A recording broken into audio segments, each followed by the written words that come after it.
Hello, welcome to this week's episode of Talking Skritt. I'm your host, John, better known as Daron. It's been a fantastic show for you. Warclaw rides into the game, balance patch dropped, and the Istan Farm crumbles much like the ruins surrounding it, and much more. But first, let me introduce you to my fellow hosts. He is a moderator over at MMO Champion and host of Zero to Hero on this very channel.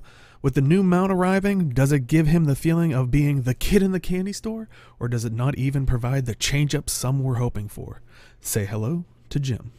Well, to be fair, I haven't gotten it yet, so there's that. But it looks really cool. I know we were running WW for Zero to Hero this past week. Zacharyox was having a ton of fun doing the leap finisher on people. Yeah, we'll talk all about all the stuff that I think that might have got changed after you did that on Wednesday, but we'll talk all about that. And she's an editor over at Guildmag, writes for MMORPG.com, also is a moderator over at MMO Champion since she laughed at, or yelled at me last week, and also her own site, MMORly.com. There is a lot of roar over this week, but will the internet's roar dwarf hers? Say hello to Robin. Probably, yeah. I'm not feeling very roary today. Oh. Sorry. It's too nice. I'm just like, okay. 78 degrees. There's a nice breeze. Okay, now you're just rubbing it in. And you can find her streaming over on Twitch, telling her thoughts on Twitter, or even her own website, KitTheTraveler.com. We travel great stretches of the mists and the treacherous internet to have her back on. Say hello to Kit. Hello. I'm pretty much just here filling out that spot that Age should be in, you know? Like I said, he stealthed away like the typical thief. When the going gets tough, the thief splits. So, all right. Sad. Nah, I think we upgraded. But let us jump right into it. So, I mean, we've been teasing it all the way up until this point. The Warclaw, we got it this past Tuesday, and I mean, we'll talk about it. We'll talk bit by bit about it. They gave us a blog post, and then we'll kind of basically ask the ultimate question: is it doom and gloom for World v World? But yeah, so all the blog, over. Yeah, and there's actually, you know, a little bit of lore from so far of what we heard about it, which is pretty interesting. I mean, we also talked about you know, some of the people that were actually getting to write lore for it. We were kind of or narrative for it, and we were kind of speculating how much or so. But I'm kind of glad we heard more about it, and they basically referred to it as it's a spiritual animal bound to the armor found in the mists. Kind of related to like the Sand Jackal, Exalted Forge, kind of like in that mentality. Yeah, the of, story's like, actually really good. If anyone's into like little nooks and crannies of breadcrumbs of stories that put into the game. The lore tidbits. Yep. Yeah, and you know, they say the armor was basically made by Tyrians, but you know, utilizes the spirit in the mists. So, but cool. yeah, and I think it was saying because it was based off of like the Dermot Priory's research. Finally, the Dermot Priory do something. You mean other than come up with really terrible plans and makes everything worse? Yes. They're mostly side grades. It's not always worse. Okay. Or just gets us into trouble. Right. But you're probably wondering, how do you get it? Or maybe you already have it, which love to hear your guys' thoughts if you already have been playing it. So to start it off, you have to use one World v World ability point to unlock the Warclaw companion achievement that allows you to get the Warclaw mount. And then there's little bits in between, like basically you go around, you basically collect all the armor. So with the Warclaw emblem, spend one world ability point in the Warclaw mastery section. The Warclaw, I've never known how to say this. Is it like Gorget? Gorget. Gorget? Okay. Because I thought it was French, so I didn't know if it was like... It's the Gorget? Yeah. Yeah, I honestly, that was always my first thinking when I was like, I think it's like supposed to be French, so is it like, yeah, Gorget? Or, yeah, it's basically the neck kind of piece thing. You have to capture a keep, which they kind of illustrated. You'd have to capture a keep to get the Warclaw horn spikes. You have to capture a camp. The capture a tower to get the saddle. And the nice thing is those can be done in Edge of the Mist. I was gonna say, for the capturing the things, does that mean that you have to be like the one, like you just have to be there when it's I think you have to get the credit. Okay. Yeah. Yeah, you have to get event credit for it to activate it. Okay. Yep. 'Cause I was thinking like with the keeps, there's the thing and the flag and stuff, and that could get crazy. Yeah, so you can get that stuff in Edge of the Mist, which I always found it funny was like so many people are like, oh, the queue times, and I think I've seen so many people replying, like one of the first couple ones, it's like, you can go on Edge of the Mist, like kind of shows how much people have forgotten about Edge of the Mist. Right. But I think some of the other stuff that you have to get, the helmet, which you can is through the Warclaw reward track, so make sure you have that enabled as soon as you can. The body armor, which you purchase for 50 World skirmish tickets, and you do get some of those as you're going through the reward track, so definitely, you can start chipping away at that. The leg armor you purchase for 250 badges of honor. The tail armor, I think they actually changed this now that I think about it. It was a random drop off of enemy guards, but I thought one of the later patch notes said they changed something about that. The Warclaw tail armor no longer drops from guards in WW unless players have started the collection achievement. Oh, okay, that was it. So basically, people were getting it when they hadn't started it. Yeah, but that means that you can continue to get credit for it because you haven't fulfilled the condition to stop getting it to drop, and they're worth WW tickets. Right. So. Okay. And once you complete that collection, you're probably like, where is it? The most important probably step in achieving it is after you finish the achievement, you need to go purchase the mount by going back to the vendor at the entrance of the Borderlands / Obsidian Sanctum and buy the unlock for 8 gold. So definitely make sure to have some 8 gold stashed away. Maybe if you're taking a long time, do some dailies. You'll probably get the 8 gold while doing all the other things to get them out, to be fair. Yeah. You can almost guarantee to get your daily in WW, and that's 2 gold right there. Oh, and people are saying that also was bugging out the reward track since people were getting things first and stuff like that. So, okay, that makes sense. Interesting. But I think the ultimate question, and what a lot of people were worried about is, does this feel like does this feel like a grind?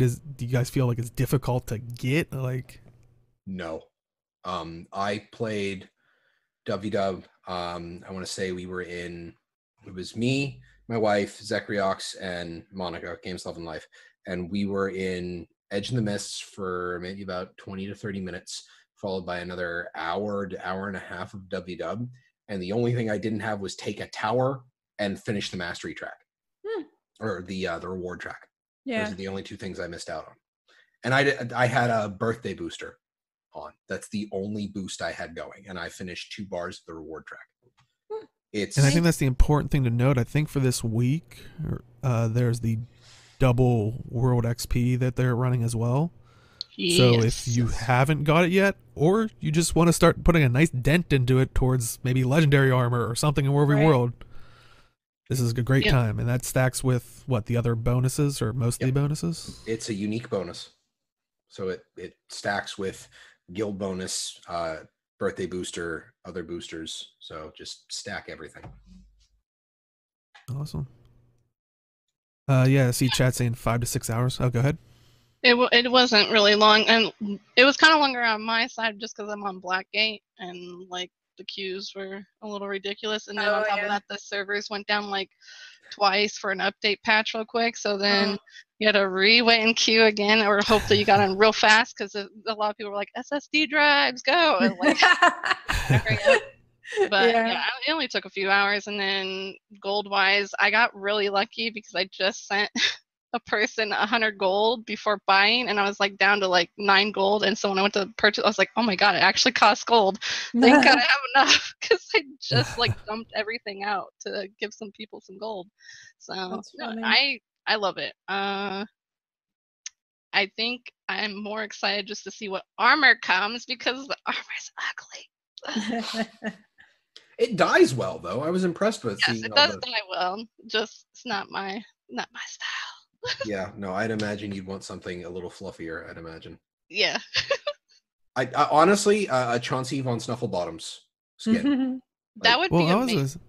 I was gonna say, I think that what the interesting thing for the lore in that, where it goes back to saying it's a spiritual animal bound to the armor, doesn't necessarily mean it has to be a cat type thing. I mean, True. what if down the road they start really messing with the frame, or as long as maybe the thing sits on that frame, it could be.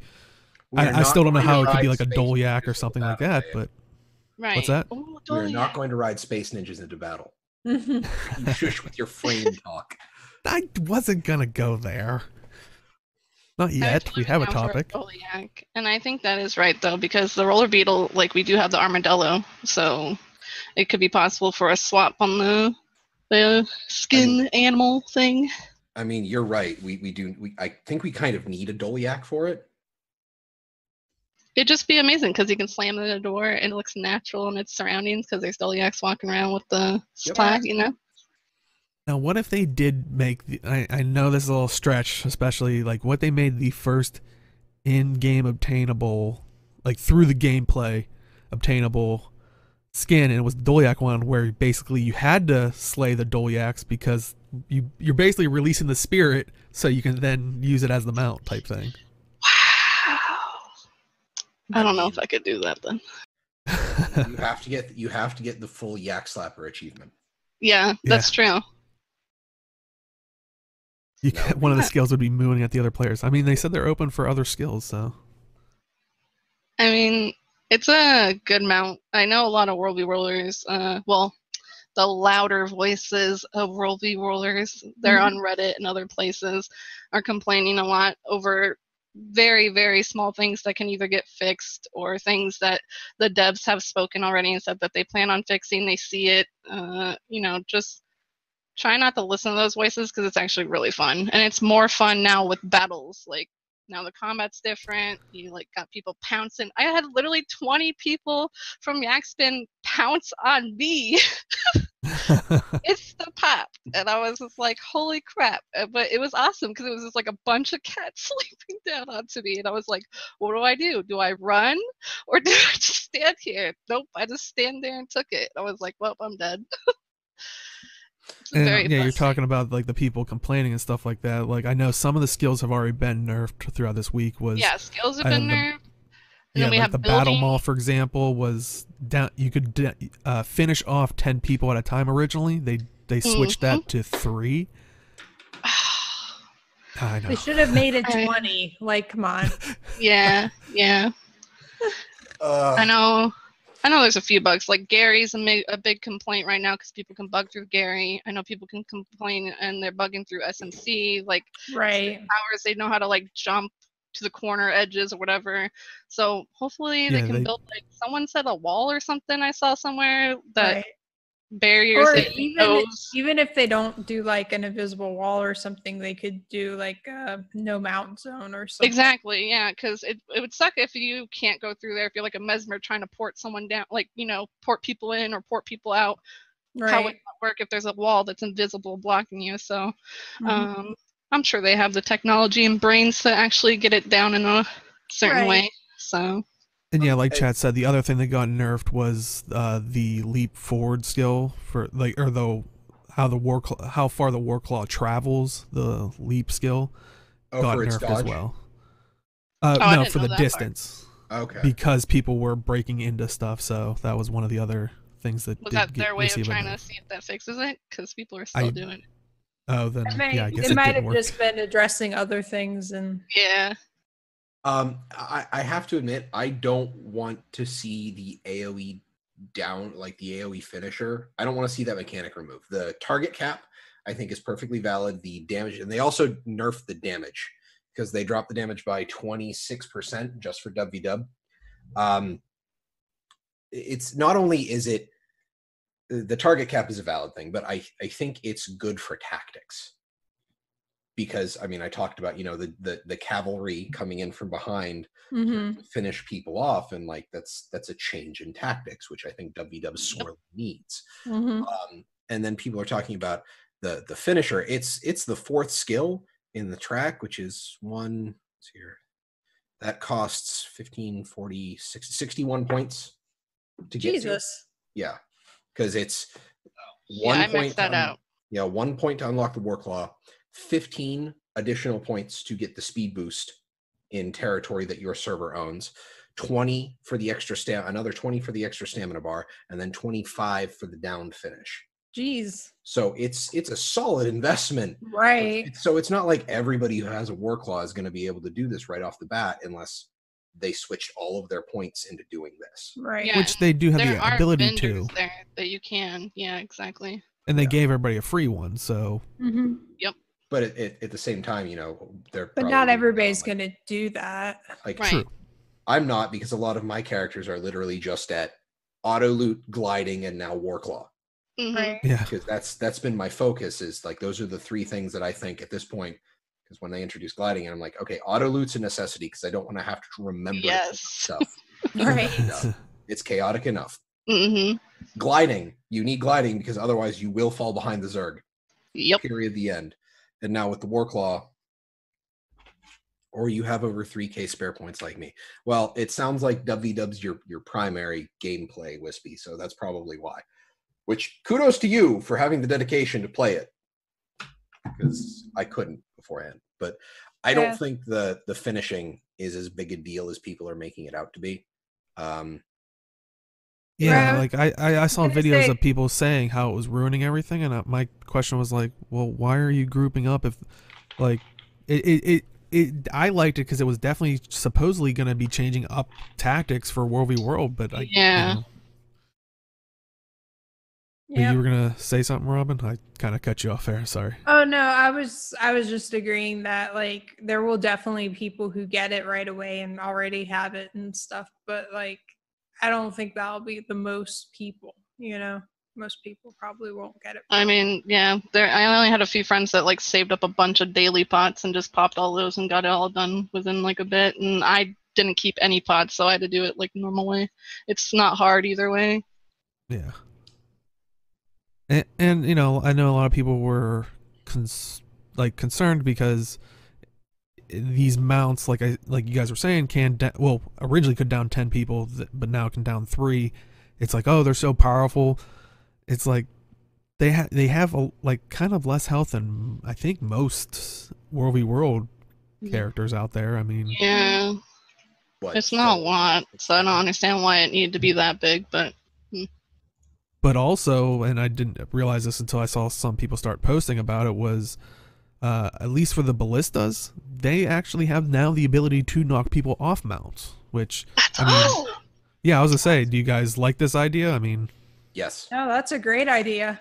I wish though the mount, like, I know they said on the live stream that they couldn't do the spear thing, but I wish that we could either like joust or spear players on our own mount, like off. Mm-hmm. Oh my god, because Latro has it for like their latest expansion or something with the horses and jousting, but I know they said they couldn't do it or something because they would have to mess with all that stuff. But oh my god, it'd be amazing. Just pick off each other while you're running through. But the only other complaint I do know the most of also is a lot of people are AFKing with their mount in the World v World. Mm-hmm. And so it's taken over spots, and that's like the major complaint too, because I think a lot of people who haven't played World v World in a while don't know about the DK change. So a lot of them just stay there thinking that if they don't, you know, if they leave, they'll lose their DK, and when they won't, because they changed that. So I think that's another problem, because especially on Blackgate, there's a lot of people standing around on their mount. So I don't know what the deal is on that, but it sucks because it does take the queue. So either they need to bring back the timer a little bit lower to like AFK kick people, you know what I mean, out of the World v World. Yeah. For now, until things kind of like die down, or something needs to be changed, because it's annoying to come onto the game and you see like a 40 queue get in and you see like 10 people standing in the keep just AFK. Right. That is another suggestion from chat. People should just leave Blackgate. I But mean, I could, okay. but most of the servers are locked down. Yeah, that is the other problem. Though, yeah, chat's saying, you know, they like the sniff ability for scouting, and they were also hitting on because I was gonna say it seems like only ballistas are the ones that are knocking people off their mounts. Would you like to kind of see this expanded? Maybe not just knocking them off, but like, say if a mount was in the blast radius of a boulder, that would probably be a big, like, kind of like mess with like maybe their like, I don't want to say percussion. What's the like word like Concussion. concussion? Yeah, them. like but like maybe like stun them for a second or something. So you have other options that maybe like bring the mount down a little bit. I mean, Granted, this was before they had like, that's why I liked the whole like they can down 10 people at a time, but there's other ways to deal with them. very fun, but then when you put it down on like the actual like pen and paper type thing, that's when the complaints come in, because you already have people complaining about, oh, there's too much CC or too much like poison, or you know, just like random things. There's like wine on that part, but I would be excited about it just to play around, because Worldly World hasn't really changed in combat wise. I don't know how long Worldly World's been out, since 2012, 2013, I don't even know. So it's like this mount added a little bit of spice to things, like different combat, different outcomes and stuff like that can happen now. Just like gliding, when gliding came in, same thing, it kind of added a different setup. So I don't know, I'd be down if they added more to different siege, like what they did with the ballista. I don't know if necessarily other siege need to be able to knock people off their mounts. I do like that the ballista can do it. I agree with chat that a dismount trap would be a really good idea. Well, there needs to be counterplay and stuff to make it interesting, but there also need to be trade-offs to doing those things, because like risk reward kind of things, because if it's just too easy to use the things against the mounts, then it would neutralize the mounts. Right. You know? So yeah, ballista is limited in what it can do, because even with its, I can't remember, is ballista single target damage, or does it do AoE in a line? It's I believe, and then there's a splitter one. I could have sworn that like it'll go through more people, like if you're lined up, like it doesn't just hit the first one. But right. Yeah, I couldn't tell you, because I never grab siege because I have no masteries in any of them, so I'm not going to like let people who know how to target and who to target and have the abilities for it, let them take it. I'm not going to cause that kind of problem in WW. But WW get close and the leaders quit the game because ANET never does anything for WW. And that's what I'm saying. It's so much negativity that's more louder than the actual positive. Well, I mean, they just did a thing. So, and Edge of the Mist was a thing. They don't do it often, but you can't say never. Exactly. Yeah, I do have to, like... Oh, go ahead. The dismount trap, I think, would be a good thing, and have it be like forces you into combat, like with like a bleed or something, right? Just so that like if you hit the trap, that's the thing that you're going to have to deal with. I think that would be a good idea. The ballista having the knockoff is good. Just general improvements to other siege is something. I was gonna say, yeah, in general, all the siege need a overhaul. It doesn't need like a crazy overhaul, but just like, I don't know, just because like look at golems. Golems haven't been, there's only a certain time I'll see a golem rush, and it's like, you know, wee hours in the morning if you're North America, probably EU some other time, but like once in a while I'll see like a 3 o'clock a.m. rush of a bunch of golems, but other than that you barely see golems. So it's like, what's the point of putting points into that right now, or even worrying about it? And then main siege that's been used lately is katas, because it's easier on the walls. Rams are here and there, but it seems like a lot of siege just kind of needs a little tweak, or maybe a little spice to add on to the fun. My whole thing is either being able to move it or being able to dismantle it. Oh, that would be cool. Like sure, you could get like, I don't know. Oh, there's another thing that you could do with the Warclaws. You could have people pull siege. Yes. Yes. Yeah. See? There you go. Yeah. That'd be cool. But or being able to dismantle it. And the one thing I've always wondered is why not give us the ability to build up fortifications to grant line of sight? Like to actually create line of sight barriers so that you could hide behind, say, a bulwark, so that people would have to use counter siege. Like trebuchets could be built inside a tower or keep to fire against catapult placements outside of the keep. So stuff like that. It's just, I feel like because like you were talking about catapults, Kit, every time I've seen a catapult used, it's the Zerg runs up to the wall, usually a corner, so you can DPS 2 walls at the same time. And they just throw the catapult right in front of the wall, so people can spam one for the shortest throw, but it's going to damage both walls because of the AoE. That's not how a catapult is supposed to be used. Who knew Zaitan fight was a training for catapult World v. World? Exactly. But yeah, it's kind of funny that, like, you know, you guys are talking about it, and chat's also talking about it, of like, you know, basically a lot of servers don't use siege anymore. It's just funny because, I mean, coming from Yax Ben, and Yax Ben is kind of synonymous of being teased by using their siege. I'm like, right. In a game mode that's supposed to be siege warfare, like. You know what? See, I would be down for siege skins too. Like, even if I have to earn it with reward tracks, like that can be more tracks. Or if they want gem store item, like a decent price. If you get a whole set, like 300 or something gems or something, because that's covering golems, that's covering the treb, cata, like, you know. Right. I would be totally done, and that would spice up World v. World 2 for people, because it's kind of like League of Legends. You can decorate the little like the, what do you call it, like little Your lights wards that you put in to see people, the visions. Yeah. It's like, yeah, they have a giant log of ward skins, and it's just like, yeah, sure, it means nothing, and you barely see it, and at most you get a funny animation and sound effect when you place the ward, and other than that, it's no big deal. So. And but, yes, yeah. a VW garden plot, Wispy. I don't know. I'm thinking more like a pike wall, or like, you know, you have this.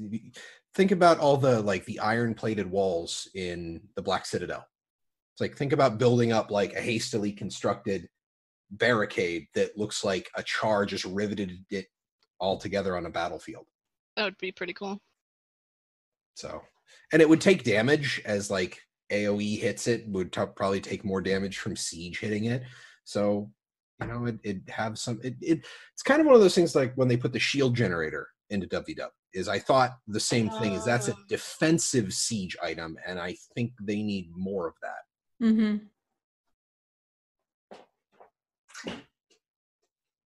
But yeah, no, I just saw it on like Reddit, like, because we'll talk about it later. But one of the other items that came in the gem store allows you to make yourself look like a piece of siege, not in World v. World itself, but that people are like, I guess a glitch, like they could get on their mount and saying like, oh, this is World v. World's, like, or the Axben's World v. World top secret thing. I'm like, it's funny how servers are being mocked because they use siege in a was kind of supposed to be a siege warfare type battle mode. But yeah, it's and honestly, if you know, being realistic, if there probably were skins for siege, it probably would be in the gem store. But I would say if they would go that route, which I feel would be predominantly the way they would go, just looking at past experience, I would want them to somehow increase the gold value people can get from World v. World, because it would just feel bad for them to be like, hey, you want this cool looking skin for the game mode that you like to play? We'll go play this other game mode. Like, but like, and I'm not saying they should be able to earn it in a day, but whatever, you know. But look at chairs. Like, we all wanted to send chairs for so long, and then they turned it into a money scheme later. Right. So, if they want to do that for siege, I'm fine, as long as it's a decent price. I'll be down to put my money to it. But $2K for a new Gollum suit. Just the golem. Better be an nothing awesome golem suit. else. Better be like glowing in gold and diamonds or something. The flashiest Gollum you've ever seen. I don't It will be a think- giant gem from the gem store. Just There you walking go. around.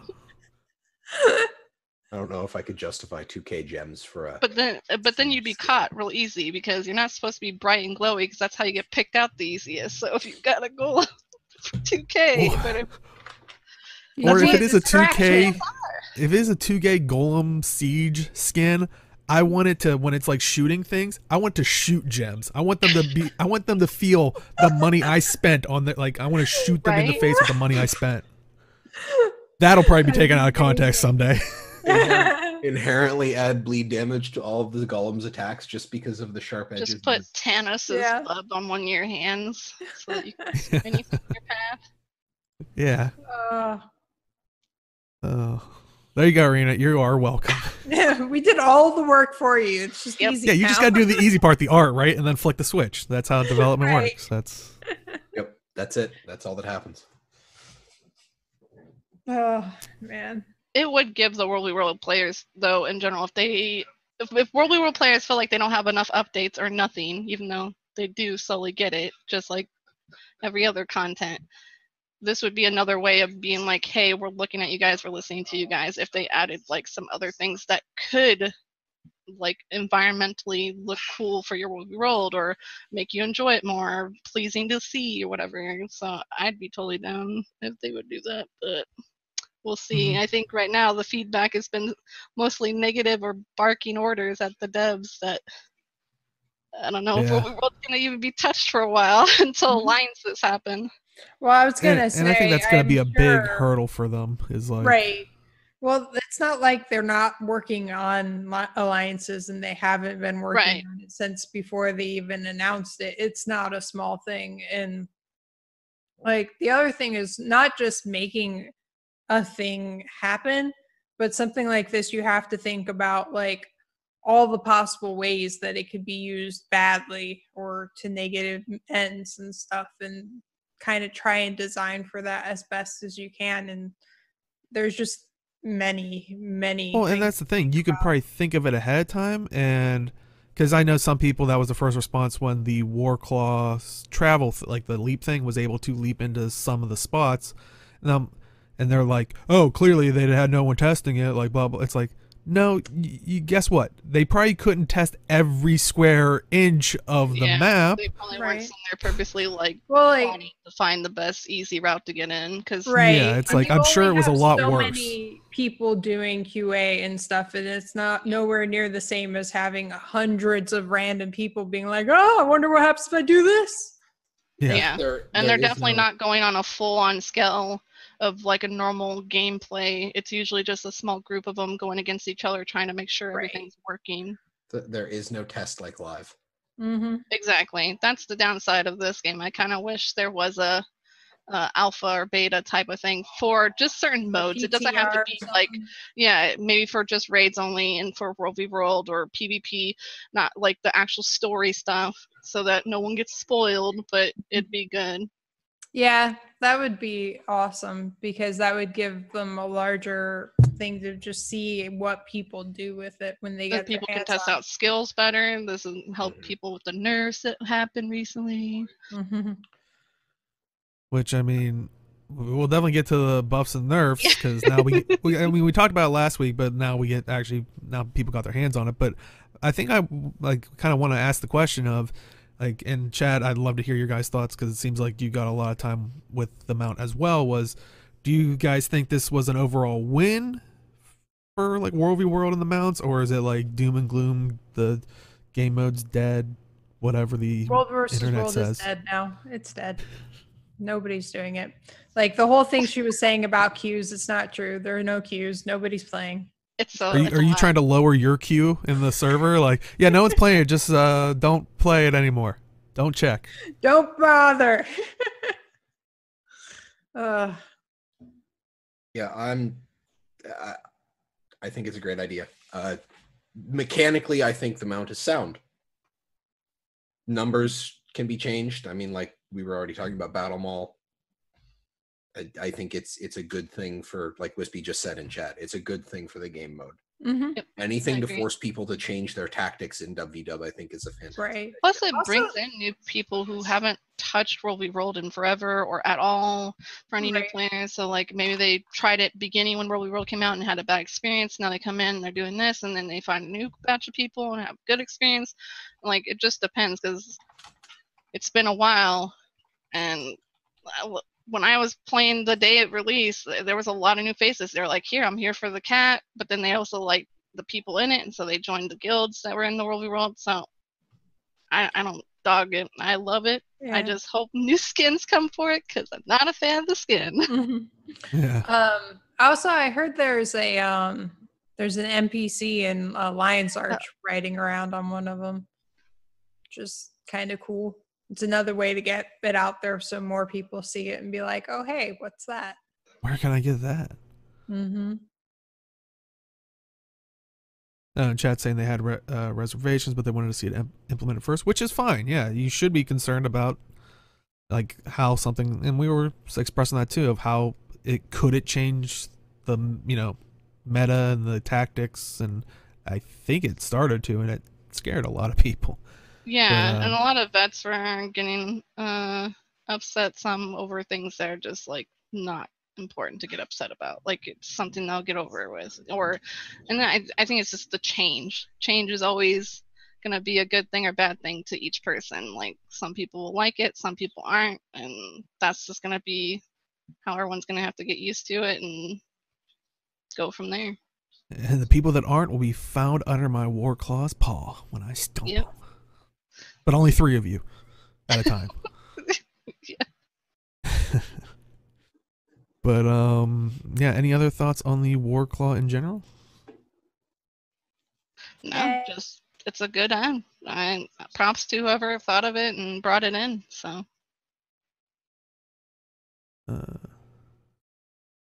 and chat saying it's another good thing for movement in the desert map, which was also another thing the World War community was resistant about at launch. Resistant. They were lighting things on fire. Like, I will admit, improved movement in the desert borderlands.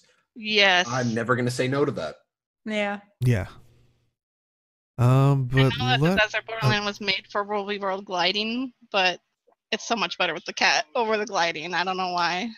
Well, that's kind of the thing. Like, people were saying, like, it almost sounds like the same thing of, because that was released during HOT, and a lot of people that play HOT are like, yeah, definitely get the mounts. It really changes how you play the HOT maps. Like, so it's like, once again, it was I think, great thing on the dev team of it enhances the old content. To bring a new World We Rolled map, even though that would spaz out everyone, but I mean, everything spazzes people out, really. Like, it's funny. But moving from one thing that enraged some, but a lot loved it, to another thing that probably enraged some and a lot of people enjoyed it, was the balance patch. So I know last week we talked about all the ins and outs of, since they kind of showed it or released the information early, but now that we've had implementation, we'll probably go through it a little bit faster, but we'll kind of do it the same way of, profession by profession. So people that have had time to mess around with it in chat or, anyone here, the order that we'll go in. So let me throw the link in chat for people. And what is the first one up? So, well, the general things real quick, I think we talked about it before, which were fixed a bug in which some ring effects with a range of 600 were appearing larger than they should. Exhaustion, this boon now stacks in duration up to 3 times. And confusion, this no longer deals damage when a skill is prevented from activating due to an invalid position of the target relative to the caster. So, and yeah, I do remember we were talking about that last week, especially when we got to the Mesmer. But before we get to them, let's talk about the Elementalist. Elementalist buffed all the things. Yes. Yeah, pretty much. Ellie's getting lots of love. Don't they always? It's because we're the best. They gotta carry everyone on their shoulders. They like do multiple jobs at once, you know? Right. That is a very elementalist thing. It's doing many things at once. Mm-hmm. So I can't argue with that. I'm totally game with.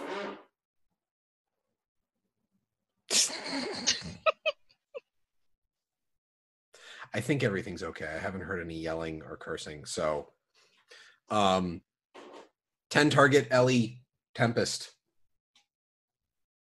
Yeah, you were Great. You were greatly excited for that. So, is that? Since raiding is in any kind of way for people to affect a larger group, 100% okay with that. Right.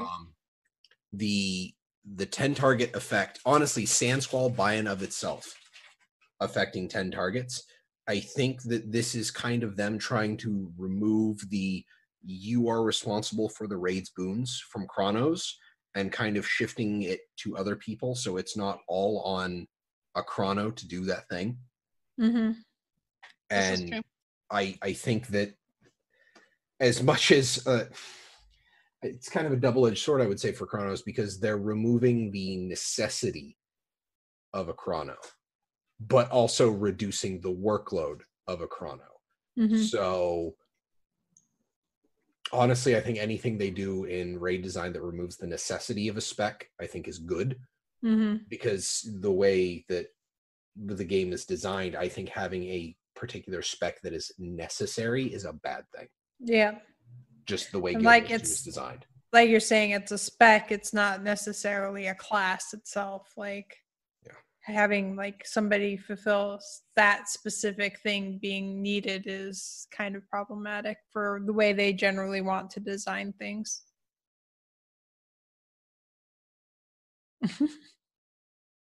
Yeah, I mean, seems like all pretty positives for Elementalists. The things that we were kind of worried about. I mean, now that people got their hands on it, but this is one of the ones that I think netted positive. Yeah, definitely. But any other thoughts on the Elementalist? Oh, and chat's saying they think Sand Squall only works on fresh air tempests, so you don't get yourself stuck in Earth Attunement where you can't really do anything. Right. Fresh air ain't really that great anymore. So I don't think Earth is all that bad. It's good at what like it's supposed to be used for. Like it has its uses. That's about it. That, and then you can then overload Earth, which is a whole crap ton of protection and then a blind after the fact. So next up, I think another one that ended up net positive was the engineer. Gyros. Yeah, engineers getting a lot of praise right now too on Reddit too. A lot of people are making little comics about the gyros. Really? And I saw chat was saying that it might have actually brought the bunker meta back in PvP, which is hopefully not. That was Scrapper was always good at bunker, and I honestly think that when they changed the miners for Scrapper to be barrier focused after Path of Fire released, any kind of defensive role is something that Scrapper would have fallen into very easily.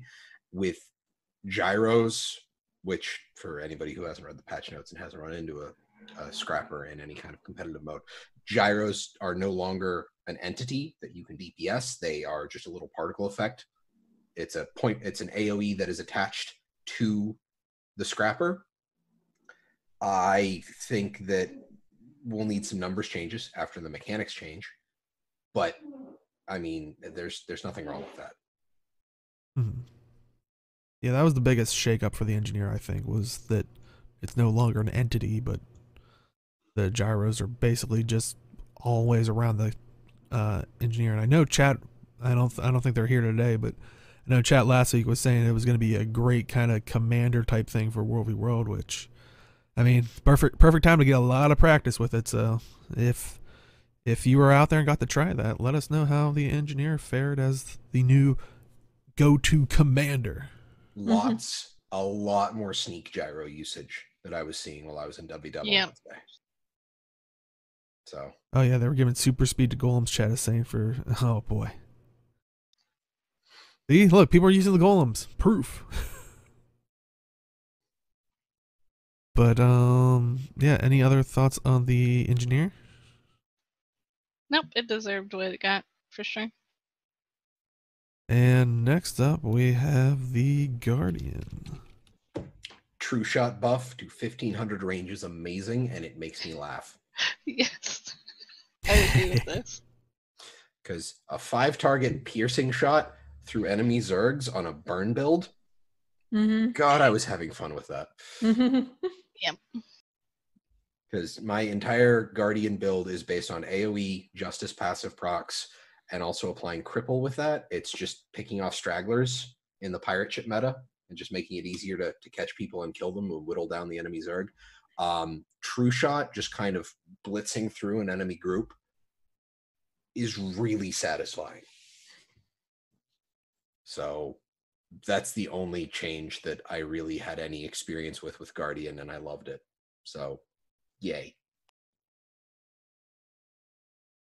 Anybody else got a chance to play with a Guardian, or maybe while you're in War of Your World got ran over by a Guardian? That's just my favorite change as well, because I don't really play that build anymore because I went over to Firebrand, but then I got to play with that again, and yeah, seeing the numbers just kind of like pop up on your screen when you shoot through them is very nice. Yeah. Yeah, that seemed like that was the biggest change for the Guardian in of itself.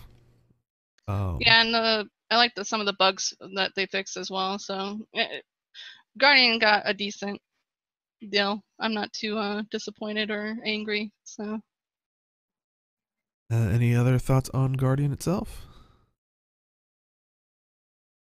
Well, the next one, was perfect. It got a great, it got a buffs too, right? It was perfectly fine. The Mesmer, it was great. That Mesmer doesn't exist in my book, so. Is Mesmer a class in this game? Yeah. Nobody plays Mesmer anymore. Honestly, the axe changes for Mirage and a lot of the Mirage nerfs were sorely needed. Having to fight a Mirage.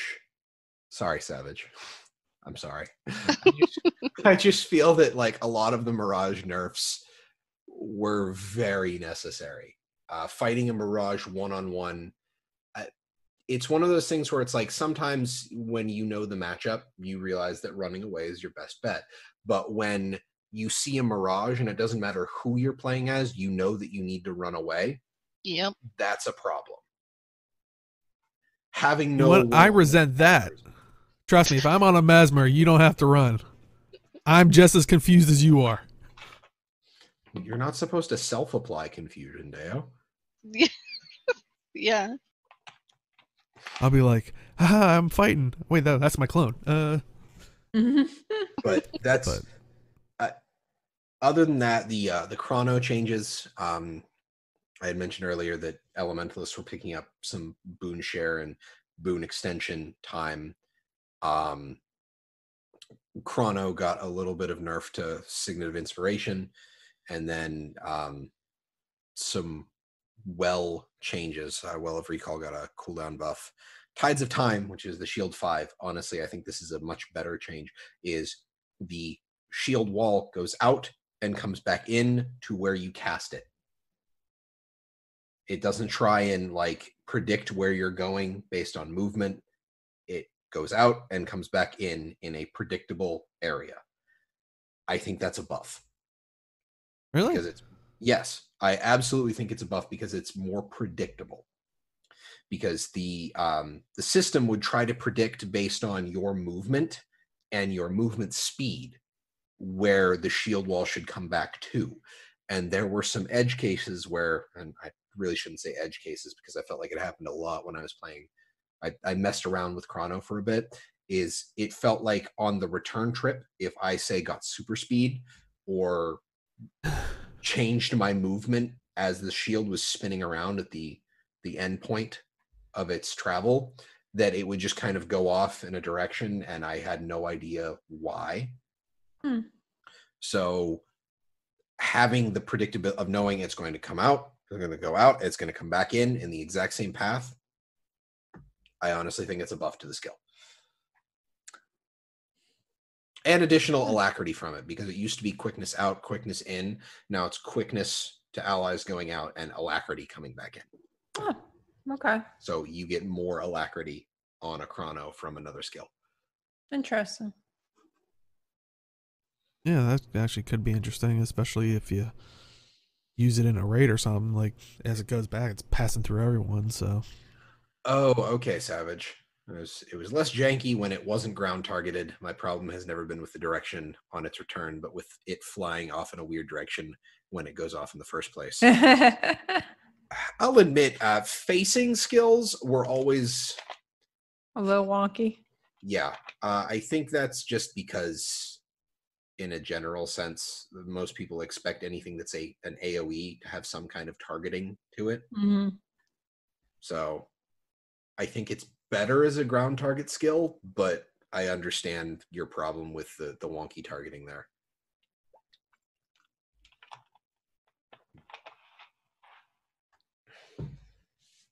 All right, fair enough. I mean, yep. Chat saying if you move or turn at all during the casting animation, it goes in the direction right you're facing instead of where you aimed at. Okay, and chat saying you also really don't feel SOI either. It gives less quickness, yes, but they also lower the cooldown. Fair enough, fair enough. Any other thoughts on the Mesmer? No. Pippin Pepperoni's Mirage. Mm-hmm. Who do we got next? Oh, the good old Necromancer. Yay! So, Necro. yeah, I know. We were talking about last week. They were receiving a good bit of buffs, if I remember correctly. Well, correct? what they need to do is bring the PvE buffs into PvP. No. Yes. Wow. No. They're already terrible in PvP now. Oh, come on. It can be better. No, Reaper's Onslaught was the worst change, I think, that I've seen. Oh, yeah? Like 90% necros against one person that's out like a different class. That's what's going to happen. Yeah. Yeah. I like the change to Nightfall in PvP. Mm-hmm. The Greatsword blind AoE, just more damage from the field, but like I don't Right. want. It's already a blind and a cripple in PvP. It doesn't know. need to be anymore. I know. I'm saying that just because it would be nice for me, but like, Right. yeah, no. I get it. I'm selfish like that with Guardian. Anytime it's like too weird of a nerf, I'm like, why? Why are you hurting me? A personal affront. Right. Why did you target me like that? That's how those Mesmers felt. Like, why are you calling us out for? To be fair, Mirage players knew had to know it was coming. Yeah. They had to. There's no way they couldn't. Just a lot of Reaper buffs. Right. Well, and fixes too, like the Serpent Siphon and stuff. And then a Scourge change from was it Unending Corruption is now Herald of Sorrow. Right. Which turns your Desert Shroud, the F5, into a time bomb as opposed to a pulsing effect. Yeah. Which I like. I like that a lot. It removes a lot of. I honestly think it gives a window of some kind of opening against a Scourge, as opposed to them just kind of dropping their. I mean, they don't even have to have a shade down because it's point blank AoEs from them too. So.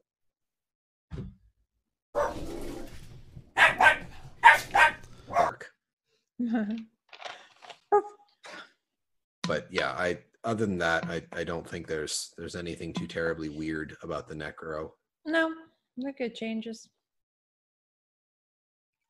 I was just thinking about randomly the other day, like, remember back in the beginning of the game when nobody ever wanted to play like anything that did mostly dots and stuff because of the way the dot capping worked? Mm-hmm. It was pretty pointless for most people.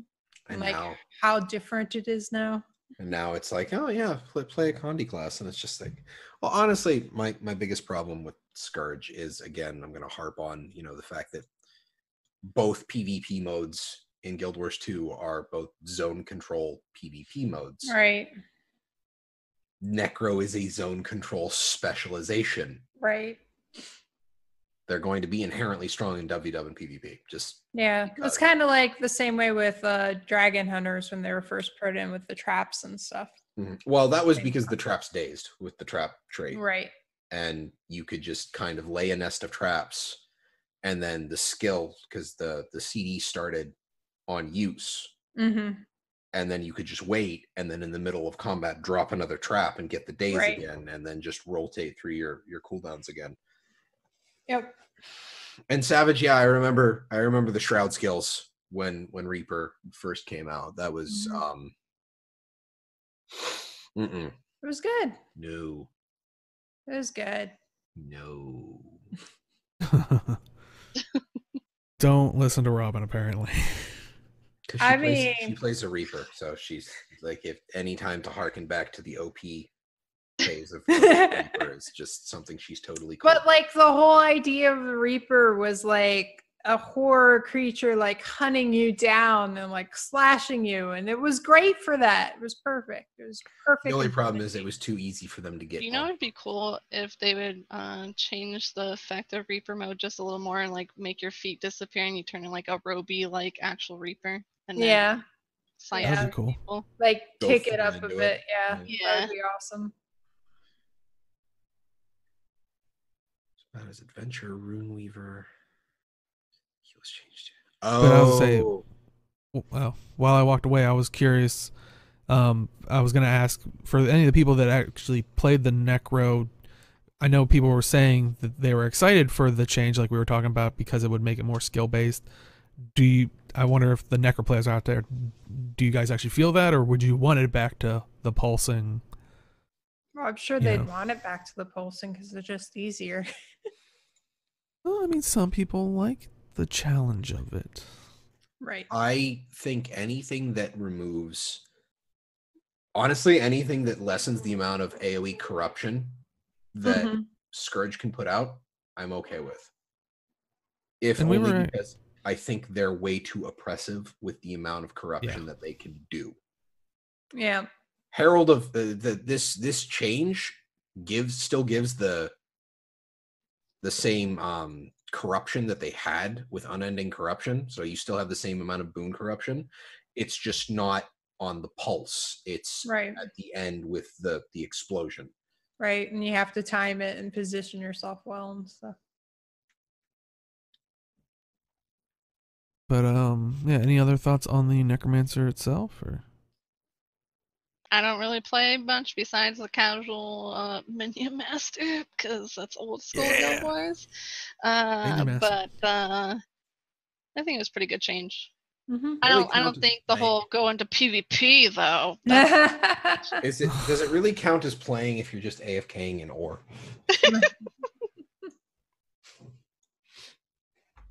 But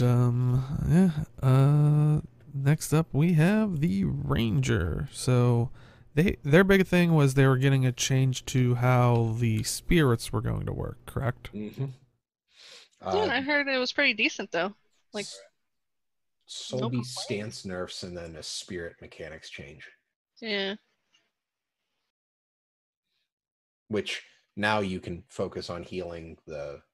It's kind of like old Necro minions with the. There was a complaint about the res skill for Druid, because now I guess it's elite skill or something. Yeah, it is. And I guess people were complaining that they don't like that because now it's on basically a cooldown, I guess, or whatever. I don't play Druid enough to know about that stuff, so I'm not like, oh, I'm gonna cry about it. But I mean, I'm still sad that they changed it away from the way it was originally because that was awesome. Where they would follow you and just pulse an effect. And you played it, so you know the effect of the change for you. Right? Yeah. No, it was broken when the game originally launched with Search and Rescue. Like, you could res everybody just over and over and over. I was like, Okay. Now, is it because of people using Druid for raids that it feels like it's a hurtful for the class, or do you think because of like World v World PvP, like why would it be such a big hit to you guys? I don't know, honestly. Like that one has me a little bit stumped, but then like again, I still play base ranger. I don't play Right, I play old school ranger. I play bow and greatsword. Yep. There you go. Yeah, I do bow and sword horn. So as yeah. far as I can tell, since they're still based on health, I can't really I don't think I would often see spirits in PvP or WW, if only because cleave still affects them 100% in those game modes. So in WW, I can't imagine someone using spirits because I'm pretty sure the spirit would die instantaneously, just with all the AoE going on in WW. And in PvP, with the new spirits, if you move 5,000 away, the spirit dies immediately, which I suppose you could summon a spirit and then run to a point and then use its skill to teleport the spirit to you as like a surprise, have a spirit effect, but then the spirit would probably be almost instantaneously cleaved down. Right. With Savage talking about how spirits are permanent, essentially, and I'm assuming you mean in PvE content, Savage. It's just because they're targets that can be healed. Are they? I don't remember. Are spirits movable? Like they move with you, or just stay still? They are still stationary. Yeah, they stay stationary, but you can like pull it to you. Yeah, if you use their activate skill, it teleports to you and then does the effect. Right.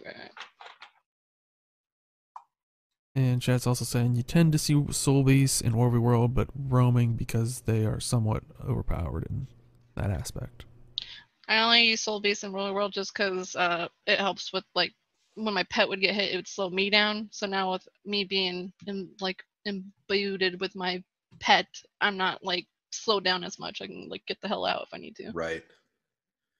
Yeah, because you can just have your pet merged and then not have to worry about it. Yeah, because sometimes your pet would just be like in aggro land somewhere, even if it's not on a person, and you just can't. I'm gonna fight this bear. Yeah. Right. Like, what are you doing? Yeah. Any final thoughts on Ranger? More mechanics changes, yay. Yeah. Next up, we have the Revenant. I do not play that class, so I'm staying out of this conversation and nodding my head like I do. I haven't played by Revenant in a while. I think this is basically you, Deo. Well, unfortunately, I wish I could have played it this week. Jeez, Deo. This was your one job. I was too good. I was locked out of my account. Poor man. Not because of Arena or anything like that. It was my own stupidity. So it's okay. If you would have played, it would have been too powerful, and then they would have to nerf fortune. Wait a minute. You're I'm on doing the it internet. for all the... I think anytime something happens, it's ArenaNet's fault. Exactly, and that's why I felt like I had to say it. So people didn't run with like, oh, yeah, Arena's not helping them out. No. They'll be on Reddit right away. Exactly. Deo said. And the first response would be like, who's Deo? Why should we care?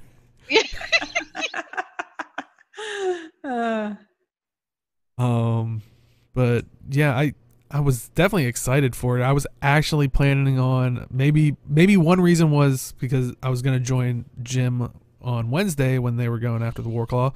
That was the initial plan. That all fell through. Yeah, I was wondering. Yeah, it made it hard since I couldn't log in. But it might have been part of he identified my character to everybody to go out and fight me, since I usually go with my Necro. But hearing some of the changes, I definitely wanted to try out the Revenant, and I was actually looking at builds for it. I was actually trying to be a good player. But I guess you'll have to do your scientific research once you unlock your account. Yeah, once I install a battery in my tablet. But yeah, I mean, anybody out there that plays Revenant that can save me in chat, because yeah, unfortunately, I did not have any ability to get hands-on with it, but changes look interesting. yeah, Kind of damage over time, or I think the change to targeted destruction, which was used to be a flat 10% bonus damage to vulnerable targets. Now it's 0.5% additional damage per stack of vuln on the target. So a little less burst damage, but more overall damage, technically, because it caps at 12.5 since it's 25 stacks of vuln. So sword buffs, change to Song of the Mists, which is the buff effect whenever you swap to a legend. Yeah. And it looks like it didn't seem like there was like a ton of huge changes apart from, like you said, the vulnerability stack. That could be kind of the biggest change, putting a lot more vulnerability on something. But other than that, it just seemed like minor, like little tweaks here and there. You know, versus like some of the other ones we've seen comparatively, and that we will see here. But any other thoughts on the Revenant? Man, not even chat's responding. No one played Revenant apparently. It happens. Were you all locked out of your account too? Everybody was counting on you, Deo. Jeez. Oh man, now I feel bad. But any other thoughts on Revenant? Can't wait to try it. I don't play it, so I don't know if it's a big deal or not. Next up, hey, speaking of relying on someone, Thief, our resident thief, and they didn't like leave a message or anything for us to relay it. And I don't even play Thief, so you're gonna have to ask someone else. as somebody who really hates dealing with Deadeyes because of their silent scope trait, where they get dodge on stealth, nerfing that from 3 seconds to 1 second, I am totally on board for it, because it was apparently being used as a way to extend stealth rather than a trying to be slippery trait. Right. Which, yeah, it was 3 seconds was way too long for something like a dodge.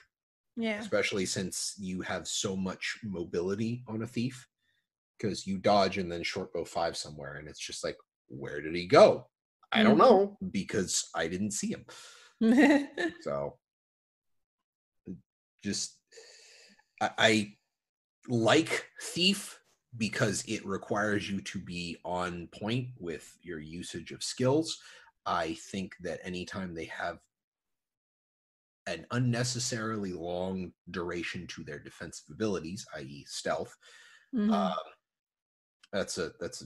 it's giving them way too much, and they'll run away with it. Right. And for all those people that used pistol main hand and no offhand, how are you enjoying your 20% buff? Well, to be fair, that's coming from Shadow. The reason they buffed Repeater is because of the Shadow Strike change, which means that you get Repeater for 4 seconds. It's a flip over skill now. Oh, okay. So I like the fact that, I mean, yeah, sure, it's not often that you will see a thief using a main hand and no offhand attack. But that's... having that skill exist in the game, there's nothing wrong with that. Oh, no. It just seems like it's such a small percentage of people that... I mean, unless you're deliberately, there's a build for it, but... Well, let me see here. What the hell was Shadow Strike? This is what I get for never playing my Thief. Shadow Strike is main hand pistol, offhand dagger. Oh, okay. So if you stab it is the pistol dagger 3 skill, so the combo ability. You stab and then shadow step away and then do a pistol attack. And if the stab hits, you also unlock, you flip the 3 over into Repeater for 4 seconds. So now, It's just interesting how they worded it, because they don't like make that connection like one right after the other, really, because they. Yeah. But would you guys like to see this more, maybe just in Thief, or would you like to see this more in other professions where, I don't know, it kind of reminds me of slightly WoW in the sense of like, oh, you maybe like, what was it, Warrior had the repost or something, where if you dodged or something or parried, you were able to use a certain skill at a certain time. That was it. Oh, it was Revenge? Okay. I know Warrior tended to have a ton of those, and well, that's any kind of I do think that it's contextual. I don't know. I don't think that's reactive abilities like that. I'm totally on board with these kind of combo abilities where you gain access to other abilities after doing something. It's a very Thief thing. The transmute skills that they added in for the Elementalist are very similar in another way, where all of this just gives you an aura skill, also gave you the detonation capabilities and the transmute aura skills. So I like it.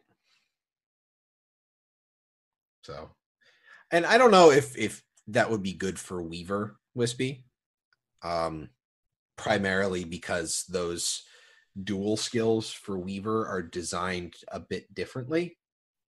Because if we were going to call this the same thing, like you'd get the mono element 3 after using a 3.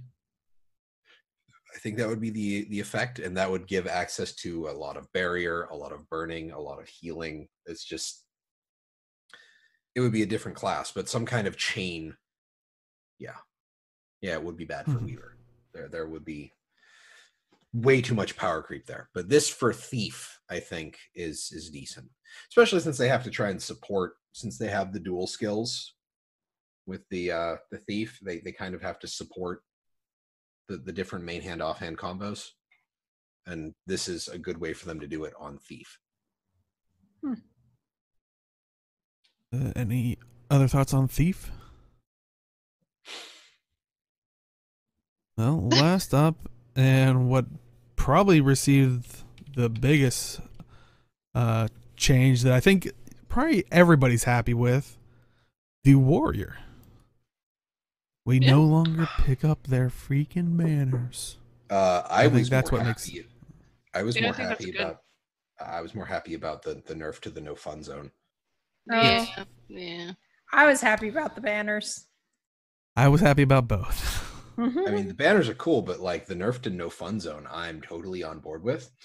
Then Warriors, I know you're upset about it, but on the bright side, you might get some of your duration back in WW and PvP, since you actually have to be, in the middle of it. And I'm kind of curious, because I know it was kind of a heated topic last week with kind of the no fun zone, as you like to call it. I'm curious now that people have gotten a chance to mess around with it. Is it as bad as people have thought? Because you can move around with it, which kind of create, like, you become like kind of a driving force for like a Zerg, like, because I've seen videos where people were complaining about the Warclaw, but people were using the barrier, like kind of running with it, and they were like had their hands out, like, well, I was like, that's kind of interesting. You become like a spell, you use a spell just basically to become a battering ram of protection in a way, like you can lead the charge. So it's a cool effect in that you can, be the shield at the head of a charge to stop projectiles. I was honestly just thinking, I don't think it should be channeled. And I was thinking, like, so my initial thought was, for those who play League of Legends, the character Shyvana has a point blank AoE effect that she can activate, and then as she auto attacks, it extends the duration up to a maximum. I honestly think that would be a fantastic thing to do for the Warrior here with Winds of Disenchantment, is instead of having it be channeled, it could be a buff, a unique buff that they put on themselves that is extended via doing something. Like, say they get half second every time they interrupt or strip a boon. Well, not strip a boon because winds of I was gonna say. So they basically get a hamster ball because they'll be up constantly. It can't be. Well, it would have a maximum. It would have to have a maximum. So that would be a way for them, like, because you want them to go in when they use this ability. Like that's the whole design behind it, especially for making it tied to the position of the spellbreaker. So reward them for going in and making proper use of the skill. And then, Zekriox is saying now at least it can be interrupted. Well, at the same point, if you drop a stun, or, say you have somebody with shocking aura and it procs a stun, you could cut the duration instead. So you reward skilled play by increasing the duration of this buff. The AoE itself can be changed in its shape or what have you, but I think it's getting to a mechanic that is far more expressive of the spellbreaker skill as opposed to its original creation, where it was just, I'm going to put this bubble here and run away. Yeah. But that's me talking game mechanics, and as we all know, I can just keep going forever on that. So I'm going to stop now. Well, I'm definitely. What's that? I was just saying he was going into a deep rabbit hole. We never do that on this show. But yeah, so I'm definitely curious. I know, like I said, a lot of people were worried about this change now that people have gotten their hands on it.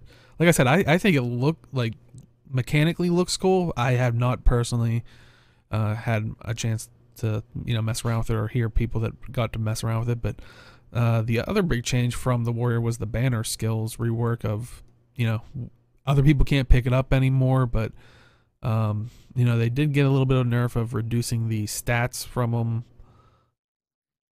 But I mean, they're basically just like engineer turrets at this point. Yeah. So also rip healing warrior. The banner trait no longer applies regen. Oh. Yeah, I know. But you now get swiftness when you summon and pick up a banner. Yay. So make a skill to counteract the kind of like the ballista thing. I want a warrior to be able to pick up the banner and throw it through someone and dismount them. Well, I think it'd be great if they got knocked down. They're just a banner sticking out of them. Well, speaking of banners sticking out of people, Deo, Battle Standard, the elite, the one that reses people, it now has an AoE, and it damages people, and it finishes down foes. Oh, really? Right. Yeah. Wow. How many down foes? Should they nerf that like the Warclaw? Now deals damage to foes within a radius of 180. Foes who are in the down state are now finished when damaged by Battle Standard. Okay. So it's a 180, so it's not a super big radius. So if people are piled up together, I imagine it has a 5-target cap. But you can just drop the banner on them from range. Someone go make a Char Warrior and just name it Warclaw. Yeah, that would be accurate. But I like this change. This is you might actually see Battle Standard used in PvP now. Yeah, that could definitely switch the. Weird to say. Yeah. But yeah, any other thoughts on the warrior and any thoughts on the how do you guys feel about the balance patch in general? Was it? It's a good one in general. I always like in the first place, it always changes up the meta of things. Well, some change-ups aren't always that great for some people. Speaking of which, something that came in the with this patch was a nerf to the Istan farming. Oh, I'm gonna put a comic inside the chat. Okay. I think it's the one I saw earlier. From Reddit, yeah. Yeah. Funny. Yeah. But yeah. Yeah, they put out a post saying with today's release there will be a reduction to Istan's Great Hall champion spawns. Currently, there are too many champions who appear in each battle against Amala due to the way it scales with the number of players. Those spawns will be brought down significantly from up to 6 champions spawning each phase to a static 2 in the first phase and 1 in each phase after the first. So basically, you could originally, the old system, you could get up to 24 champions. With the new method, you basically get 5. I'm kind of curious if like the first nerf where like how many chests you can loot per day was them trying to like cut people from, not really cut them off, but cut them from like keep trying to farm that place. I don't know. Right. And so maybe they put this in to do the next level of like trying to eliminate the problem. I don't know. That's a little weird. I think the daily chest thing was more a multi-map thing. Right. Like they did with Auric Basin. So right. That was the nerf there. Every single time there has ever been an event where people have abused champion spawn mechanics, it's been nerfed. True. So, but this one necessarily, because usually those ones were related to failing things or being negative to a community, where this one, it was just they needed more people. Case in point, I was yelled at to stop DPSing Amala. Why? Oh, yes. Because I was pushing the event too fast and they weren't able to kill people were getting yelled at to stop DPSing Amala because I've seen people get yelled at even for just smacking mobs inside the first phase, second phase, whatever, before you hit the gate, people smacking it, like the creatures down, and then they'd be like, stop, wait until everyone gets there. Don't make the gate go already. No. So yeah. Okay, then that's kind of hard to defend in that sense. That's usually like when we into Frostgorge and we went to the tower and we progressed the event and we got yelled at in Snapchat. Right. Just like the whole point of this event is to fight Amala. It's the health bar that you see on the event tag. The reason something like, and I see that you have the question for, why nerf this and instead of something else like Silver Waste. Well, Silver Waste, the farm for Silver Waste is Silver Wastes. Right. It got hit nerfs. It's nerfs. Sorry. At the beginning, because remember, the chests then were like nonstop crazy for a bit, and then they had to nerf that down because people were abusing that. But even after that, it's not like you want to do Silver Waste any slower. You just want to get through the whole thing over and over. That's what the farm is. Yeah. So, yeah. Silver Waste, the loop is the way they wanted you to play the event. That's how the map was supposed to progress. Right. I guess I don't understand the nerf fully besides that, because it's just there should be a few more natively type maps, because it gets kind of boring to do Silver Waste over and over and over and over. If you're trying to farm for mats for your legendary or ascended or whatever, I'm so sick of seeing Silver Waste from my contest stuff that I don't want to see it. I'd rather go to Istan or go somewhere that has sort of a chain reaction event like Silver Waste. Mm-hmm. You mean like all of the Heart of Thorns maps? Yeah, but most of those are starting to die out too, unless you pick up in a guild or catch the tag at the right time.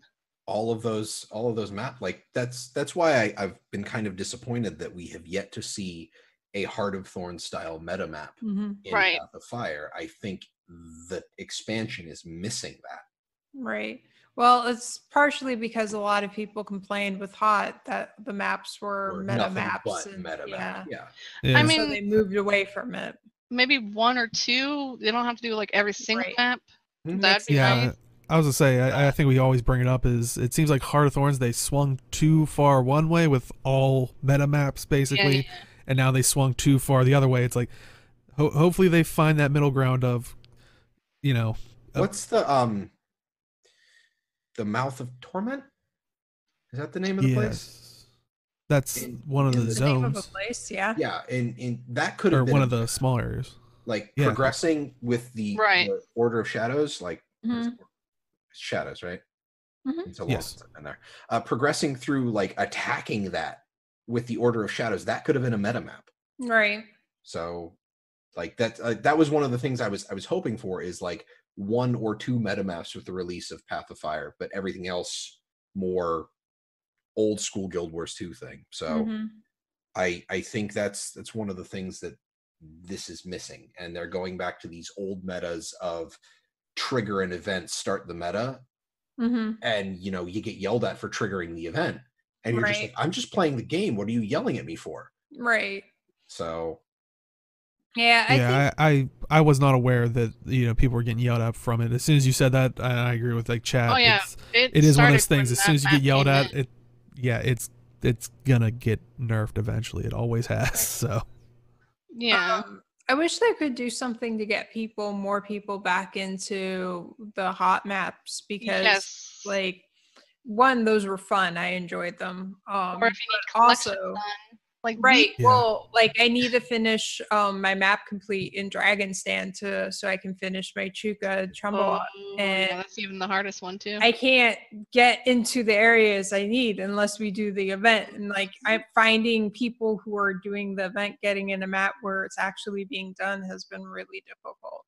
That's what I was saying. Like, then maybe just like a daily of like, do Dragon Stand or something. I don't know, because, and same thing with Verdant Brink. Get it to, because I need 2 chess piece for Verdant Brink, and you have to have a tier 4. And oh wow, it yeah. barely goes to tier 2 once in a while. Oof. Tier 3, you'll have a few commanders try hard their best with like 3 or 4 people. You can't really do it. So, you know, AB still happens. Like I see that still. I don't know if it's just because there's chests everywhere to loot or whatever, but I think that's just because people like multi-tagging. But I think that people too. still try and do it. So you can't really do that with like Verdant Brink and Dragon Stand, really, like sort of, but they don't really give you anything in return. Yeah. Yeah, like chat saying, Verdant Brink is pretty hard now.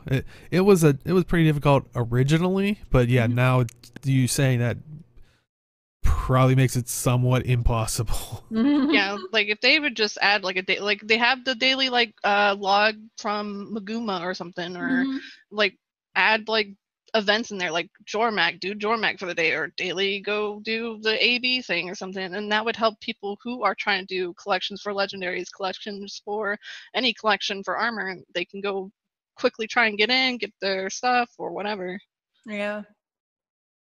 Plus, if you're a new player and you buy that expansion to experience, how are you going to experience the fun? Like, everyone's kind of like out of there. It's like, all right, well, I mean, skip on and go on to POF. All right. You're a new player. You didn't convince like 100 of your friends to join at the same time as you? I mean, honestly, that's kind of even my dogs are calling me out on that BS.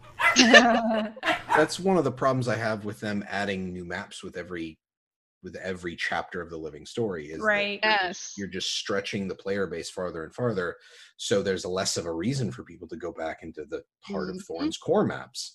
So honestly, I think they need to stop that. And I mean, it's nice that they put collections in there to try and get people to go back and forth if they don't do all the weight. And most of the time, that's not how most players' mindsets are. Most players are just like, gotta get done, gotta get right now, you know, must have hot while it's there. Unlike me, I left a lot of my achievements be because I'm like, well, I could do this later. I'm not in a rush. Now I'm like, well, I regret that because can't get certain things done now because of it. I ran into that with my roller beetle because it took me a while to get it because I got stuck on the bounties of needing people to do bounty, and every time I logged in there were people doing bounties and like various other parts of it. It was just it was frustrating. Like anytime you get behind the curve, you're in for a hard time. Exactly. But I don't know. I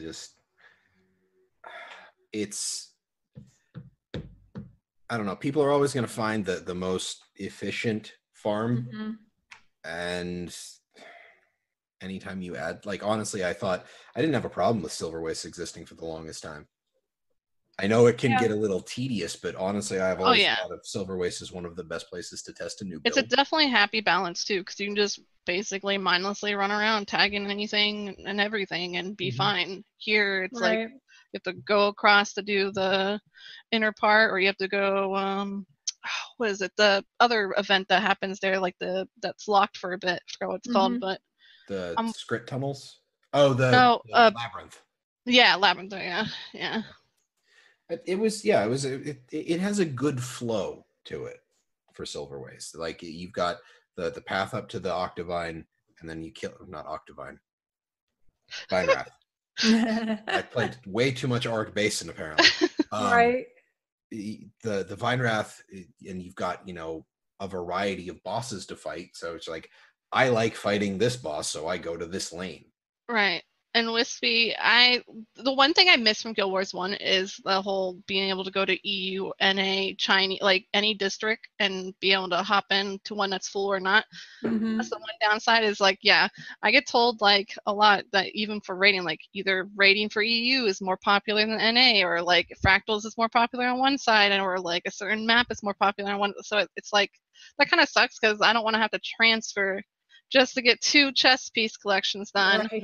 Or all right, she shouldn't have to transfer either just to get what she needs done for a map, because that's stupid. But yeah, it's a little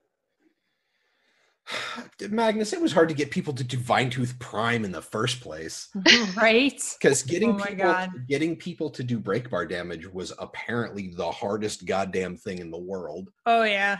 I would watch Rangers use point blank shot for damage.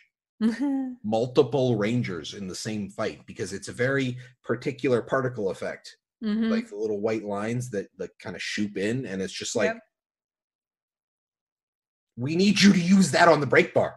No. And that's why I'm also nervous, like later on, if there's an expansion, like that's going to even make hop more like what's going to happen to some of these collections and things that are needed for your stuff. Like it's gonna, what's the point of doing isn't the tiger bow mostly Heart of Thorns collection?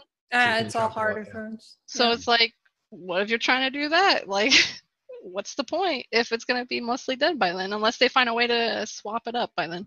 Yeah, I mean that's one of the reasons why I've swapped off of working on that as much as I want it. It's too frustrating trying to get the things I need at this point that I you either have to be in a guild, or you have to have like a group of friends that's ready for the night to like knock some stuff out. And then even then you might have to do multiple runs, because you might not nail it if you don't have enough people. So So are we still on the Istan farming topic, or are we it's more on they need to stop making new maps and stretching. Yeah.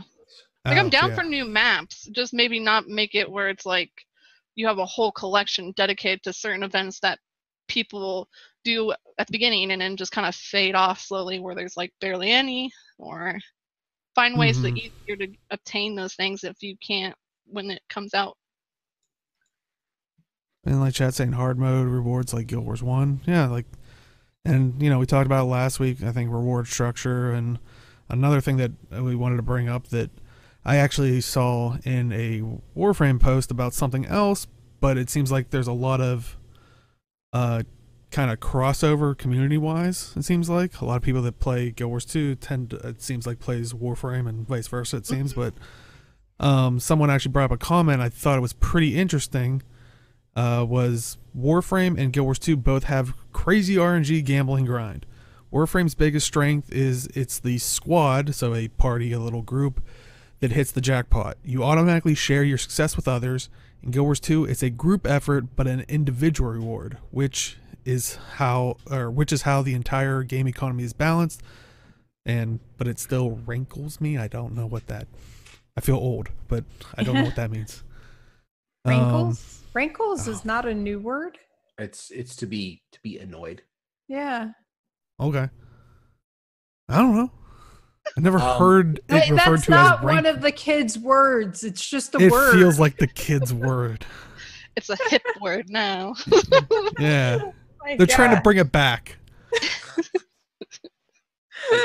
Guild Wars 2's loot system, I think, was made more to solve the problem with older games like World of Warcraft and before it EverQuest, where the group killed a boss, but it dropped a thing that one person got. So now that it doesn't matter how many people kill a thing, you all get loot out of it. That's the group reward, because you all took down the thing. If the only kind of group, and I remember this conversation in the Discord, was more about group rewards if it was tied to, say, a guild link. If you're like, if a guild mission was more do a fractal in a guild group, where a guild group was qualified by like 3 or 4 guild members are part of the party, well, then it's a guild fractal, and your guild gets stuff when you finish the fractal. That, I think, would be the concept of a group getting stuff. I don't think it's really possible to have a group get stuff in a game with individual loot like the way Guild Wars 2 has, without causing some kind of friction of who gets the thing. Well, and I think that's where it slightly differs from the Warframe aspect. I'll try to bring it around to like Guild Wars 2 terms or something, but say if there's these, it would almost act like a blackline chest. Like basically you can't access the possibility of the stuff that's contained in it, but you can earn it in game. So it's more like, you know, bandit satchels or any kind of the loads of bags that we normally get the drop. You couldn't open them, but these are special ones that you can do a certain task and you can unlock them. When you open them in a group, you can open them like by doing solo play, and you randomly can get some of the rewards out of there. Or if you do it as a group and you guys have different ones, or even the same one, it opens them individually, and say it's like, oh, Jim's got the rare drop out of it that I wanted. I can select his as well, and he can too. It's not like I steal it from him. Everybody can select his, or it's like, well, I already have that.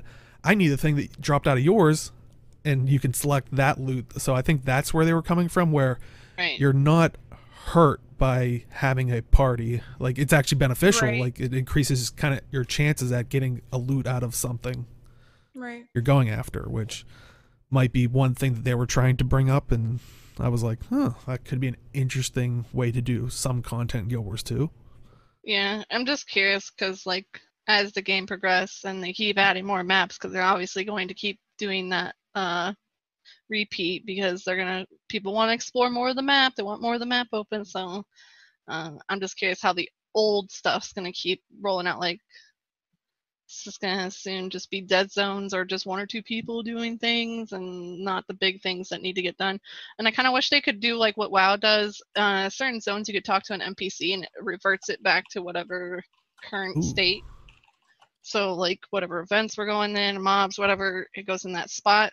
But I don't like, so like Kha'Zix, that would be a good way for people to have that tower back, finish any collections from that, or achievements, or if there's a new deal, they can just hit the NPC will come, you know, Belinda, all that stuff would be back to the original spot for just a bit. But I don't know. Istan, I'm not a farmer. So besides Silver Waste, when I need my stuff, I don't sit there and like, I get gold from doing dailies, dungeons, like selling mats, whatever, typical person. So I'm not really affected by Istan. But I know obviously it was probably a lot easier for people than Silver Waste, because it was such a, I feel like it's kind of condensed. Like it was just like in this one spot and you just like pew pew pew, done. Unlike Silver Waste, you kind of do have to do some movement, hop on your mount, run to each tower, whatever, walk. And chat, that is kind of why I originally started out with, like, it's like a blackline chest where there's only one level of materials, not here's a bag, you open it, here's 2 more bags, you open it, it's like God, yes. Yeah, that would be the ridiculous part for that. Clown cars. Like, yeah. They could add new guild missions into these old areas too that could bring people. Like, It's not clown cars. I haven't seen new guild missions since anything. So yeah, it's just, it doesn't, I don't know, it just doesn't make sense. I don't think they have their guilds team anymore. Like, well, yeah, didn't they divide that way back? Like, right, yeah. I'm pretty sure they put them out in the other groups. It's one of those things where I think that they need to change from explicit guild missions to a system that says, oh, most of the people in this group are from a single guild. You now get guild stuff for doing stuff with this group. Right. And they used to have that with the, what was it called? Influence? Yeah. Oh, the influence, yeah. Like it kind of worked that way, and Yeah, it's the downfall of the game name, because in Guild Wars 1, there was obviously the guild versus guild, all this other crazy stuff that connected the name. Now Guild Wars 2 is like, there isn't really another, like, who are we facing? Well, who is the other guild in this game? Krakatoric? Okay. Where's his cape? you never saw his little tag after it says Krakatoric? It says no capes. He's in Guild Dragons. His guild is DRG. The guild tag is DRGN. Imagine guild exclusive skins for mounts. I mean, let's get more rewards for guilds first, and then we'll try to jump that bridge. Yeah. But there's definitely guild perks and stuff like that need to be definitely rewarded different. I don't know, because like WoW has its little perks for guilds, ESO has its little perks for guilds, so it'd just be nice to see a little more perks. I get like you have like I think waypoints are a little cheaper, like little things, but they should have a couple more like bigger things that won't affect the economy maybe, but just so that we have guild halls. Those are exciting and great. I mean, I guess, but even then, people fill it up and make it into like race car tracks now for the roller beetles or puzzles, jumping puzzles. Right. I don't know. Guild halls, I feel like I wish they had kept developing on those, because those could have been incredible, you know? It'd be nice to see more guild hall maps than actual, what do you call those? Like the recent VIP pass thing that came out this week. Right. Basically, those things. I'd rather see more guild hall maps than those, because it's like, oh man, when they first announced guild halls, I was like that would have been a cool guild hall in my opinion. Put them in the real world. Be like, we uncovered more of the myths, and because then you're not tethered to the theme of like what the expansion is going to be. Where you are, yeah. It's like, and imagine if like then they could have activated something like, oh no, the myths are going wonky, and then all of a sudden, I think I use this all the time, the maw actually starts attacking your guild hall. Like you just see tentacles flying in. That'd it's like, awesome. What the heck is going on? Like, but yeah, I wish it would have eventually went that route. But look, we're giving them a bunch of ideals today, so just remember. And I hope, and I think a lot of people are hoping with the when we're talking about more guild support, was with the alliance system eventually coming World v World, that kind of moves the shift away from realm, like, you know, status. It's more like what guilds are capturing things. So hopefully that helps guilds a little bit, at least in World v World. Well, I was thinking it was like, you know, new guild missions, like more of the races. Like, how great would it be to have a guild mission of a pocket raptor race, where you're a little pocket raptor? Oh my god, yes. Yes. Great. It'd be so cool. It just makes me sad that they haven't really touched those at all, because like I have to say, like, those doing guild missions every week were some of the best moments of playing the game. It was just, and you get to connect with your guildies, because sometimes they're not always on. Right. Play with them on your normal and Monday even to Friday, with like other guilds, because like you would run into other guilds doing the things too, and you'd help each other out and stuff, and like it was fun. It was awesome. Plus, if you ever need those like jumping puzzle, because some of those things have achievements too, like you gotta be a part of those guild. I don't know, it sucks because if any sort of game mode that is not been touched or loved is definitely guilds itself and guild halls themselves, like all together, guild missions, everything like that. Yeah, and like Chad's saying, I think that's one thing I've heard a lot, is even as like a very beginning portion of just kind of adding the bounties to the guild missions, like even if it's like complete one of the bounties, not necessarily removing the bounty system and making it just guilds only, but I mean, that would be a start of something. But yeah, I'd be down for that too. And yeah, I think we were all assuming it was the POF bounties, but yeah. But yeah, I think that would be a great idea because once again, that gets those guilds out into those maps, makes the maps look more filled, and also it's like, hey, this guild, like I'm, someone else could walk up to it and help play around with them and be like, oh, these people seem cool, I want to join them, like.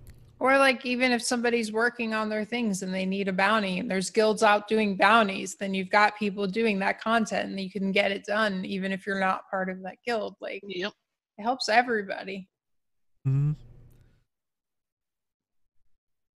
Yeah, and like Chad's saying, make POF and hot specific ones. I think the long run out of this, we used to talk about it a lot with the Heart of Thorns, was I think they were worried that it might feel bad for the people that don't have Heart of Thorns, and now Heart of Thorns are POF, or well, like, because if they come up randomly, it's right. But that's a way around that. Like well, first of all, guild halls themselves were hot. So if you don't have hot, like you could get transported into it, but it gets kitschy. But like there should be like, well, different people in the guild will have it and won't have it. I don't know. Like there should be multiple, like everybody like, all right, we have this one. So everybody who has regular would do this one. And then all of us can go do this one. And like, you know, I don't know.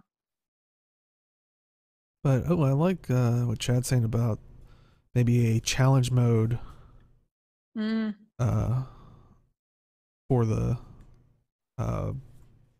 POF bounties, but and if they are not really touching guilds because they don't want to exclude anyone that doesn't have that expansion, it's kind of like lame, because you already, for like mounts example, the mount races, they give you a temporary mount, so why not give a rent a glider or rent a mount, like for any of those type of events that are needed, so you can't like they would entice them to buy it probably, or the game, they'd be like, oh, my guild and I had fun doing this. They could do that if they tied in the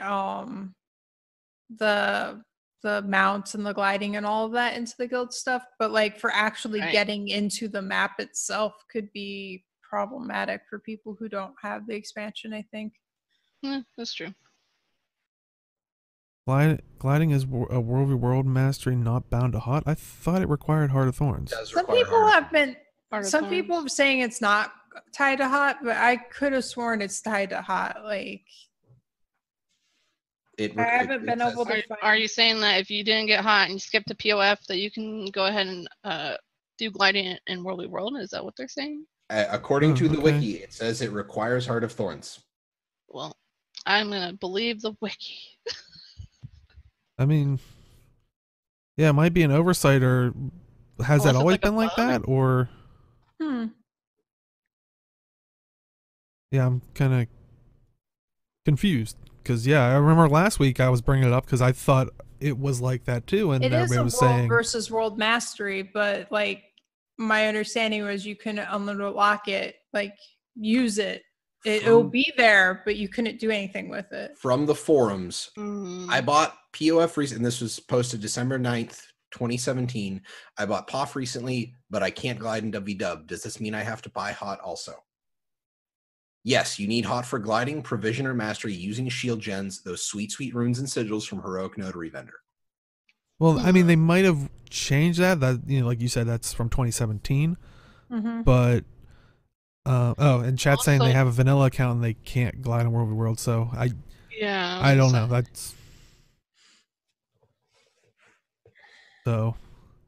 But all right.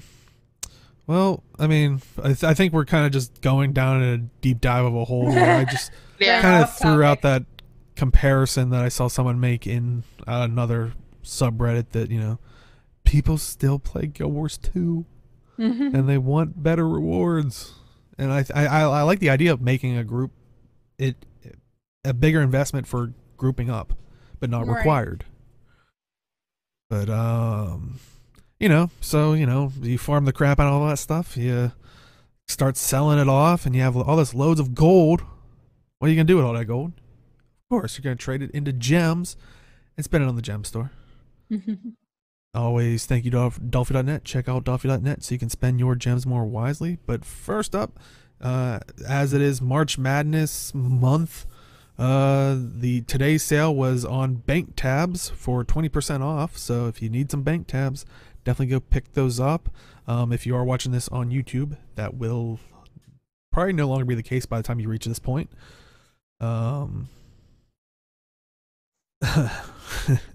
But yeah, so definitely pick those up if you are so inclined to. But because I think all the other ones, if we told you about them, that would only make you angry because you can't get them right now, at least not at the discount, because they only last for a day. So definitely make sure to either follow Guild Wars 2's Twitter, because I know they tweeted out there, or content creators, I know they've been retweeting them. So if you, because I know there was stuff like in packages, like the character slots in bundled stuff, mining pick, or gathering tools and stuff like that. So a lot of cool stuff that if you're not checking every day, you're probably missing out on. Also, I would keep tabs on the forums too, because they've been posting, but like since the Warclaw has came out and the balance and stuff, they've been posting a lot of bug fixes and everything like that within like hot patches really quick. So, and they even put on Twitter, keep tabs on there. So I would always recheck on that for the next couple days just to see what's going on. If something you saw in the Warclaw needed to get fixed or nerf or whatever, or skills or whatever. Yeah. Yeah, and some new stuff, and we were kind of talking about it a little bit here throughout the episode, was you can get a new what are they called, like VIP area, the Armistice Bastion, which that's why I said it looked better as a guild hall, in my opinion. I'm so sick of those like VIP things. Like, just turn those into guild halls. There's so many VIP things at this point. Like, I don't know. You can't pick it up for 1,000 gems just for, but this one actually, because it is actually located in WW, but right. So you have access to World War Chat. There, you also see on the video here, there is a area for 3-team dueling, which I don't. Cool. That's technically trueling. I don't know. I didn't know what rickety was, or whatever that person said. Rankles. So anyway, also access to a new ability, which I thought was interesting. Hopefully maybe they go back to the other ones, but a new ability in the map that allows you to quickly port to different main sections of the area, like bank vendors, portals, etc. So, but it does look beautiful. Because it's in the Worldly World, does it also like for your like decay, like does that count in there, or no? Like that stays away. Like, I'm wondering if you can just AFK. I'm not seeing the meters above the mini. Yeah, I was gonna say I don't see a meter on them. That's what I was making sure. I would. But yeah, they didn't make a mention on it. That's good. Okay, I just wanted to make sure because I didn't purchase it and it looks cool. Right. It would be really unfair if it did. Right. Yeah, chat's saying you don't lose participation, so. That, and the other issue is it would be like if this counted as a WW map, then you'd end up being counted as the like counting on the map population. Right. But I don't know. I kind of agree that some of these would be great guild halls. And it feels like this one might have been with that area, because it is roughly the size of one of the little guild arenas. Like it's fine because it's Rolly World. It's like if you're in Rolly World, it keeps you close by or whatever. That's cool for them. But they have so many for PvE, and at this point, it's like just swap the items out into guild hall items and let people make guild halls out of them. Yeah.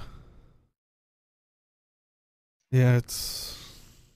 I'm curious if someone maps it out, like the arena that's in here, is it the same size or bigger than the ones that you have access to in the guild halls? Because it does, as I see them running around, feel like it could have been a guild hall. But yeah, so you can pick it up for 1,000 gems. didn't they disable the 2-week pass for a little bit? Like they have a 2-week pass, but I mean, really, I mean that costs gems as well. I don't know why you would want to get a 2-week pass. I don't know. The last time I got a 2-week pass was like in the Black Lion chest itself. Right. Yeah. But well, I mean, actually, speaking of the Black Lion chest, there's some new there's a new drop in there. The Etherbound Glider Backpack Combo. Let me pull it up here. Ooh. So you can see it it's here. alright. Yeah, it is an uncommon Black Lion chest drop, so expect to not get it ever. At least if that's I was gonna say I'm your done. luck's like mine. Yeah, yeah. No. I'm done trying to get stuff out of the Black Lion chests. I'm still upset about not getting my bunny backpack. I've been wanting the dang jackal backpack forever. Yeah. Well, isn't the jackal now in the statuette thing? So yeah. Once in a while, you have to catch it, and I missed it twice now. Yeah, I haven't seen the bunny backpack in there yet. Once again, it looks cool, but suffers because it's got the animation that goes from backpack to glider. Yeah, that's my thought on that. You got we need a lore reason why the back, like when it turns into gliding form, why it changes colors. Is it MAAD now? But yeah, it's such a weird thing, like that I hope someday would get addressed, of dyeing the backpack. Right. But that's my only gripe with it. I mean, except that it's in the Black Lion chest, so there's no guaranteed way. Because it definitely looks cool. Statuette. Yeah. But who knows when that'll be. Now the Black Lion skins, you should get to those because they're more prettier than that. Funny you should mention that, because while you're trying to go after these, you're probably gonna get a load of scraps or even full-on tickets. Which, what are you gonna do with those, right? Right. Well, you can actually use them for the new Defiant Glass weapon skins, and they are 1 Black Lion chest ticket per, and they are tradable. So if you don't have any of these, you can take a chance on the great trading sword post. is gorgeous, and the normal sword is pretty gorgeous too. The shield's pretty. Some of the small offhands are kind of meh. Well, that one's pretty cool. The one that recently has popped up for the Necro Reaper, Greeper, whatever. I'm probably gonna grab the whole collection, even though I won't use half of it, just because that's always my problem. It's like they look so beautiful, and it's like I'd love to grab so many of these, and I'm like, in reality, I'm like, I know I'm not going to use them. Yeah, I have so or many maybe that 1 or I've 2. never used. Yeah. Oh, the axe is really pretty too. You're falling into the trap. Don't do it. I know. It'd be nice if they would have came out with if you hovered it, on some rings and weapons, if you hover it gives a little detail, a little lore or something. It'd be cool. Right. Why was this made? It's who made this? Yeah, creation? because they do kind of have the aesthetic of the human gods, on most of them, right? And it's the ones. It's the Dwayne and then Reaper. It's all the stuff they also hinted on Twitter. If you notice, prior. All the articles on the gods that they put out. Yeah, it's all them. It's not anyone else. You don't see anyone else in there in the batch. Is it just me, or is that longbow exceptionally big? I feel like most of the longbows are not. The gun is too. big. The rifle, whatever, looks pretty big. Yeah, it's crazy. But it's pretty overall. Yeah. Whoever made the design, props to them, because it's really pretty. And obviously, it's got the shine. Got that. So you're saying these are kind of based off of some of the human gods. So which one is my Mingus weapon? I just wanted to say it just on certain ones, But no, seriously, I do have to run because I have. All right, I can. So try my best to play hot potato with the cameras. Have to screw up the cameras. So yes, you do. Chat. Hope to see you all Wednesday. We might do more WV.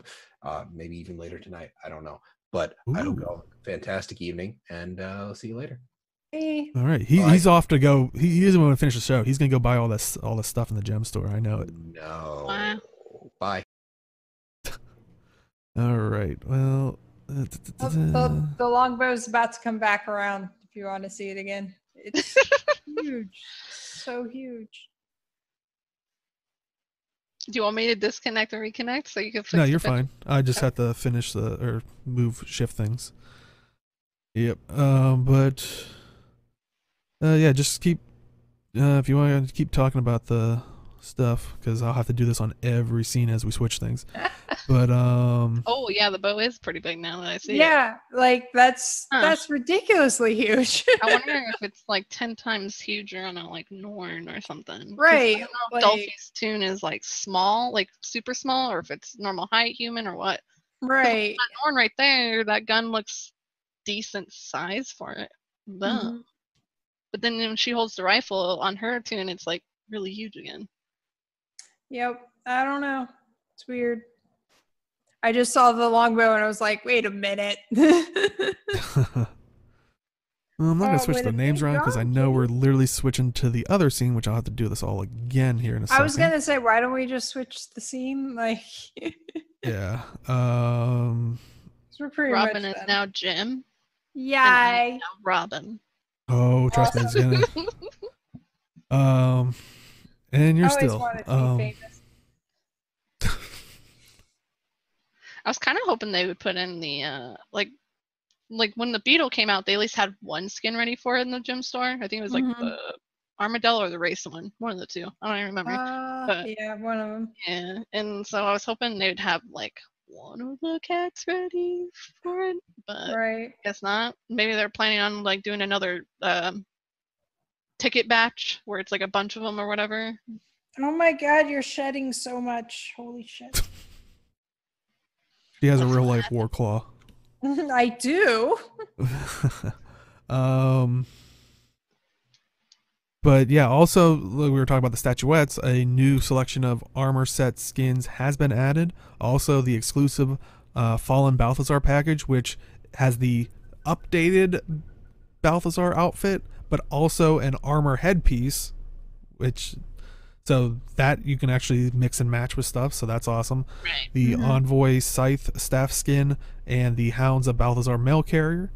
Also, some bonus collections has been updated to a selection of special items, including the Black Wings Glider combo, White Wings Glider combo, Dragon Emblem balloon, Packed Airship balloon, Ram balloon, and Red Lantern. So, and I did see some of the armor skins were like Phalanx and like the Trickster armor set, which usually I see a lot in like kind of the mixing and matching. So if you do have statuettes lying around, or if you're trying to go after that back piece and you're just getting loads of statuettes, you might even get an armor set that's pretty nice, yeah.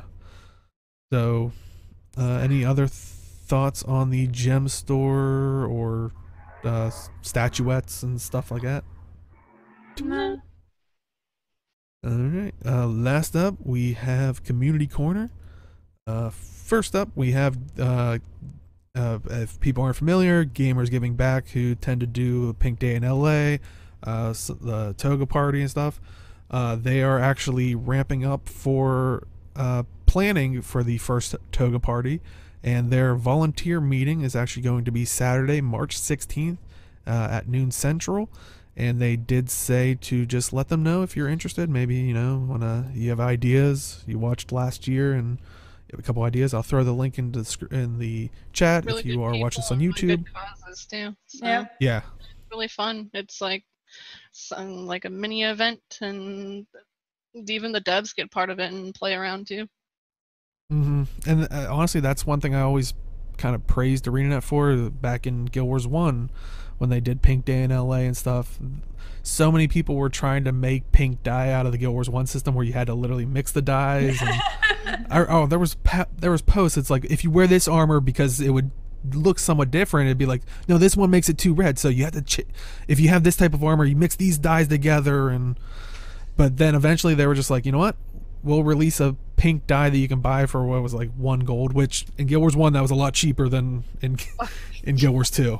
But you could buy 1 gold and just have the pink dye, and it was like that's just such a great thing for, you know, a company to do, to support just a good cause and a kind of community event attached to it. So if you can't make it to the Togo party, I'm sure if you ask Rhonda or whoever is in lead right now, if you can help with Pink Day in LA later on, they're always down for people to turn in later for things or help out, pitch in, whatever you want to do. Just let them know.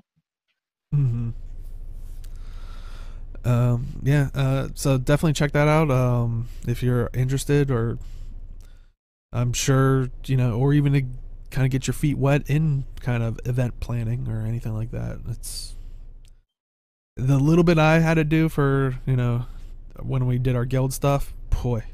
And I know you, Kit, you you probably know a lot more than I do on it, but it's a lot of stuff. But yeah, it takes a lot, especially if you're not doing it within the game's design. So you have to kind of work around it. Okay, I did not know that. Chat's telling me that there was actually 2 types of pink dye in Guild Wars 1, so good to know. I was the noob. I cheaped out. I just bought a bunch of the pink dye. Well, and overall, it was a good thought because they put the new it was new back then when it happened, the first Pink Day in LA, because I was a DJ then for that whole setup.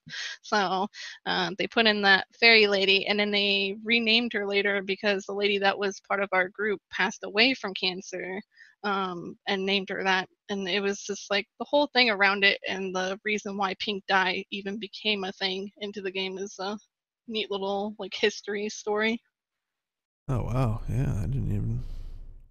Yeah, they rechanged her name to the latest lady, which was Sadie, who a lot of the community knows, and she was battling cancer since the first Pink Day in LA, and then it finally. So I thought that was actually really sweet of, like, that's why I give ArenaNet props too, because a lot of games, there's like running with the gnomes or like little things here and there that community people do in their different games. And sometimes, yeah, the devs will come in or speak up. These devs like really push for it. Even like the last 2 years, we have the Gamers Give Back, whatever community thing that the Guild Wars 2's been doing themselves now, and doing donations and stuff for Children's Hospital and stuff like that. So I think that's actually really cool. Yeah, definitely awesome. It's so yeah, definitely, like I said, if you're at all interested, I threw the link in chat. If you're watching us on YouTube, link will be in the description. So definitely reach out to them if you're at all interested in some form. You know, every little bit helps. I'm sure they'll take any, like, if you think, oh, I have an hour, you know, a week to work on something, I'm sure they'll be more than happy to, you know, have that hour of help. But also, like we were saying, it's definitely hard, you know, building possibly a new event. A lot of work goes into it. And I know last week we were talking about the hashtag love for ArenaNet, how they kind of Blue Jasmine, who kind of spearheaded an event to kind of like kind of just hang out in Lion's Arch and just chit-chatting, like parades, like going around the ArenaNet logo type thing. It was kind of like a one-off in response to the layoffs and all that stuff, and kind of showing support of and they put the all pictures the awesome on the stuff wall recently too. If you follow some of the devs' Twitter, they have it like they printed out the pictures and put them on or inside the building, so that's really sweet. And it seemed like it was such a success or such a positive thing that it looks like they're actually thinking about making it become a yearly celebration. So and Blue Jasmine did tweet out on Twitter, and I'll once again throw the link in the description if you're at all interested. She says that she is definitely going to need help.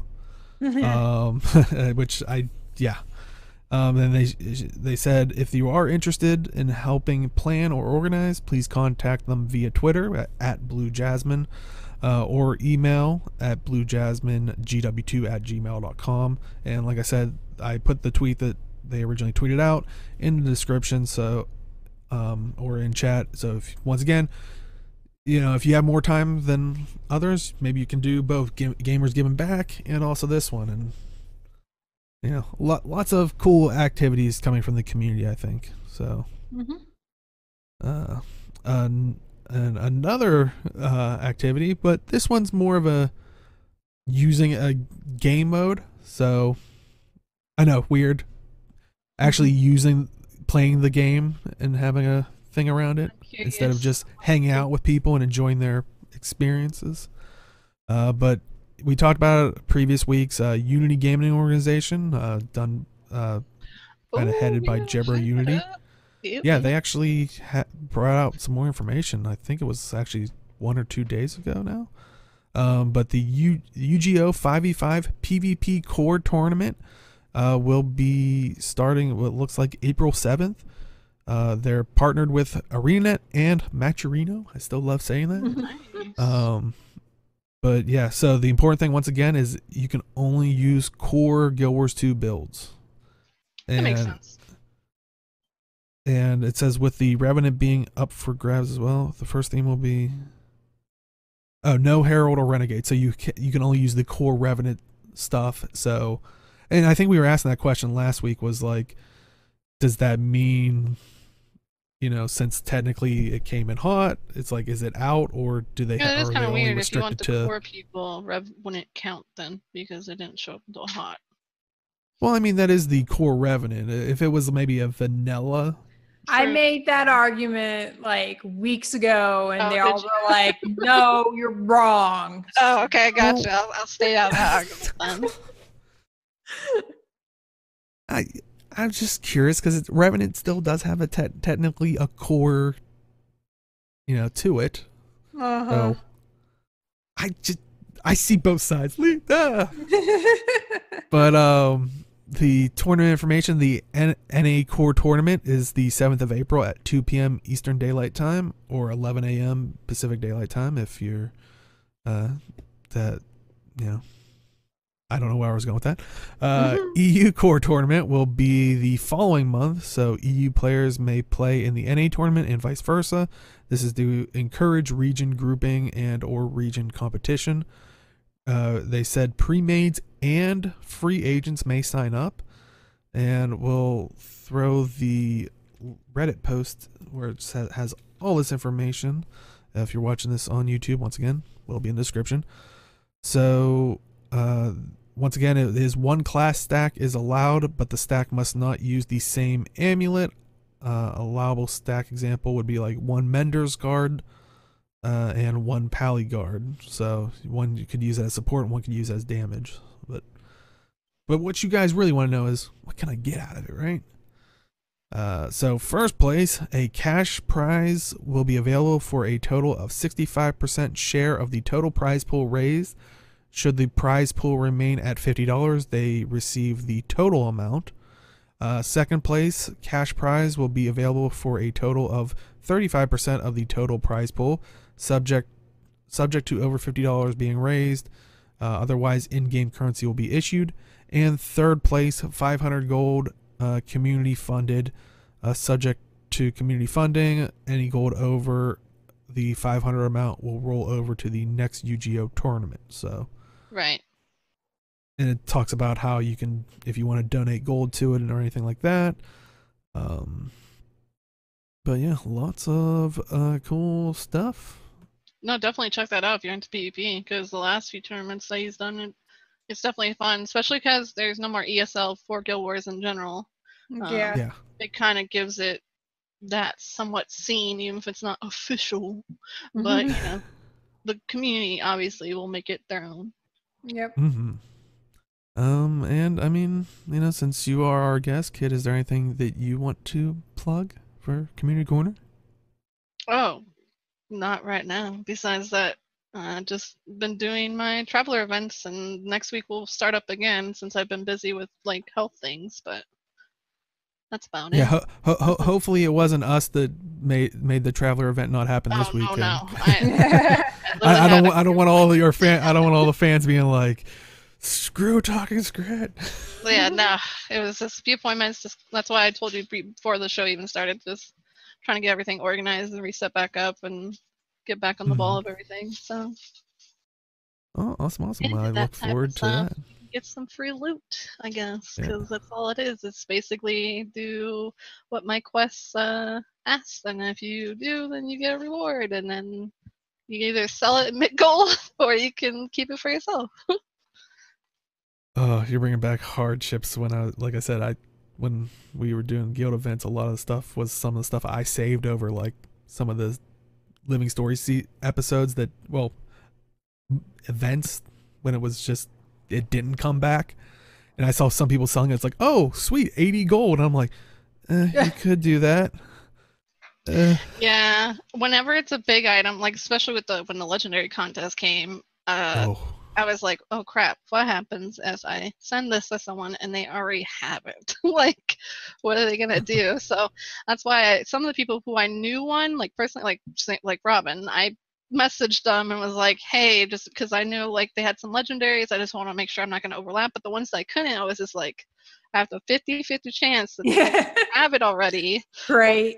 And so I wrote to him like, I won't feel bad if you have to sell this because I didn't really plan this out like to a full extent of like, well, if this person wins, do I let them pick or do I just pick for them? So well, even like letting people pick, you could run into a lot of problems that way too, especially if you're the last one and there's just one left. You're like, well, exactly. Huh? Can't wait. No, actually, I like the way you did it because like the minstrel was one I would have never actually made for myself, but I really like it, so it's cool. Yeah, I'm glad you like it. I'm glad you're using it. I know another a couple. That's what happened was the couple. There was a husband and wife, and the husband got basically a water weapon. I felt really bad because he was like the last thing, and I was just like, and he answered really late because it was past the due date, and they were like trying to figure out, and they were like, oh, we were trying to figure out if you're gonna get a hold, and once we talked, and I was like, well, sorry, it's a water weapon. He was still happy about it. He was just like, it's the thought that counts, and I appreciate that you took the time. And I was like, oh, okay, and I was like, just I won't feel bad if you have to, because I know not everyone is in the water. Right. So, and he was just happy to have it. So I guess it's the thought that counts. To answer Jedi Fat's question in chat, she did make legendaries for people in the sense of she had an event, or she had a year-long basically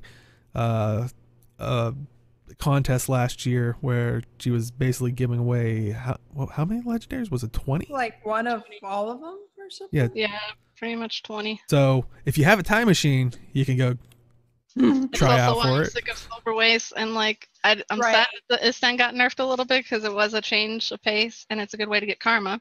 But and then like I saw the new legendary bow recently with the living story, and I was like, oh, I really want it, but then I was like, yeah. Flashbacks. You're like, but do I really wanna? Yeah, like do I really, really wanna? I'll just stick with the Black Lion chest skins because that's I'm good. I don't need anything else. Well, that looks like that's it for this week. So, Robin, where can they find you? Find me yelling at my cat to stop biting me. Oh my god. Oh, and you should address that your latest blog post about Anthem.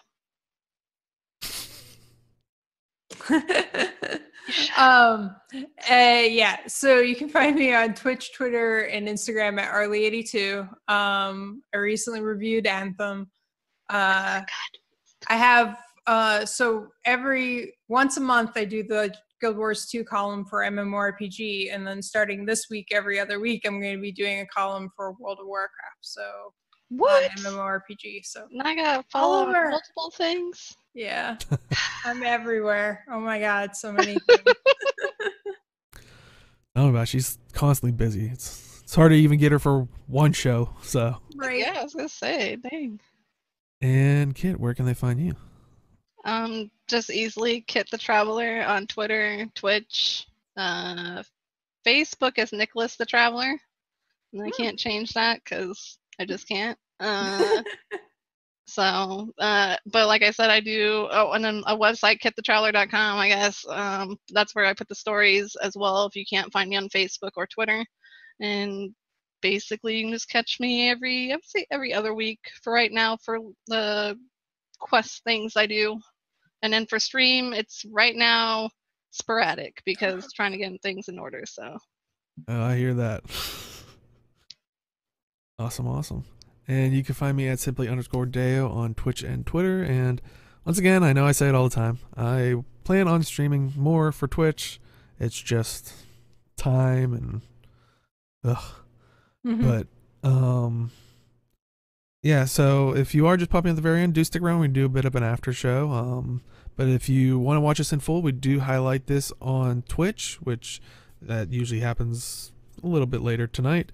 But if you prefer YouTube, we do throw it up on YouTube. Just go to youtube.com/MAADrealms, 2 A's in the MAAD. That goes up on Sundays at noon Eastern, 9 a.m. Pacific. It might, I forget how it works with daylight savings time. Like tomorrow we put it forward or backward. It might show up. It might feel Tomorrow earlier night, or later, I think. which way, depending. I forget. Yeah. It'll be there tomorrow. Monday don't worry. morning, the time will be different, but Sunday it will not be different.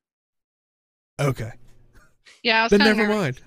I was actually like watching the clock like a hawk because I didn't remember if like when daylight savings was gonna happen. And I Yeah. know it's like soon, so I was like, I don't want to be late. I don't want to be late. So I kept asking basically, what time is 3:30 ET my time and everything. I like PM Deo like an hour early just because I was like, am I early or late? But yeah, see all this daylight saving time sounds confusing. If you all I want it in know. all one like nice little cozy package, you just go to MAADrealms.com, 2 A's in the MAAD, of course. That's where we put all the stuff, even the audio version of this podcast. So I know a lot of people wanted it, and so it's there. Yeah,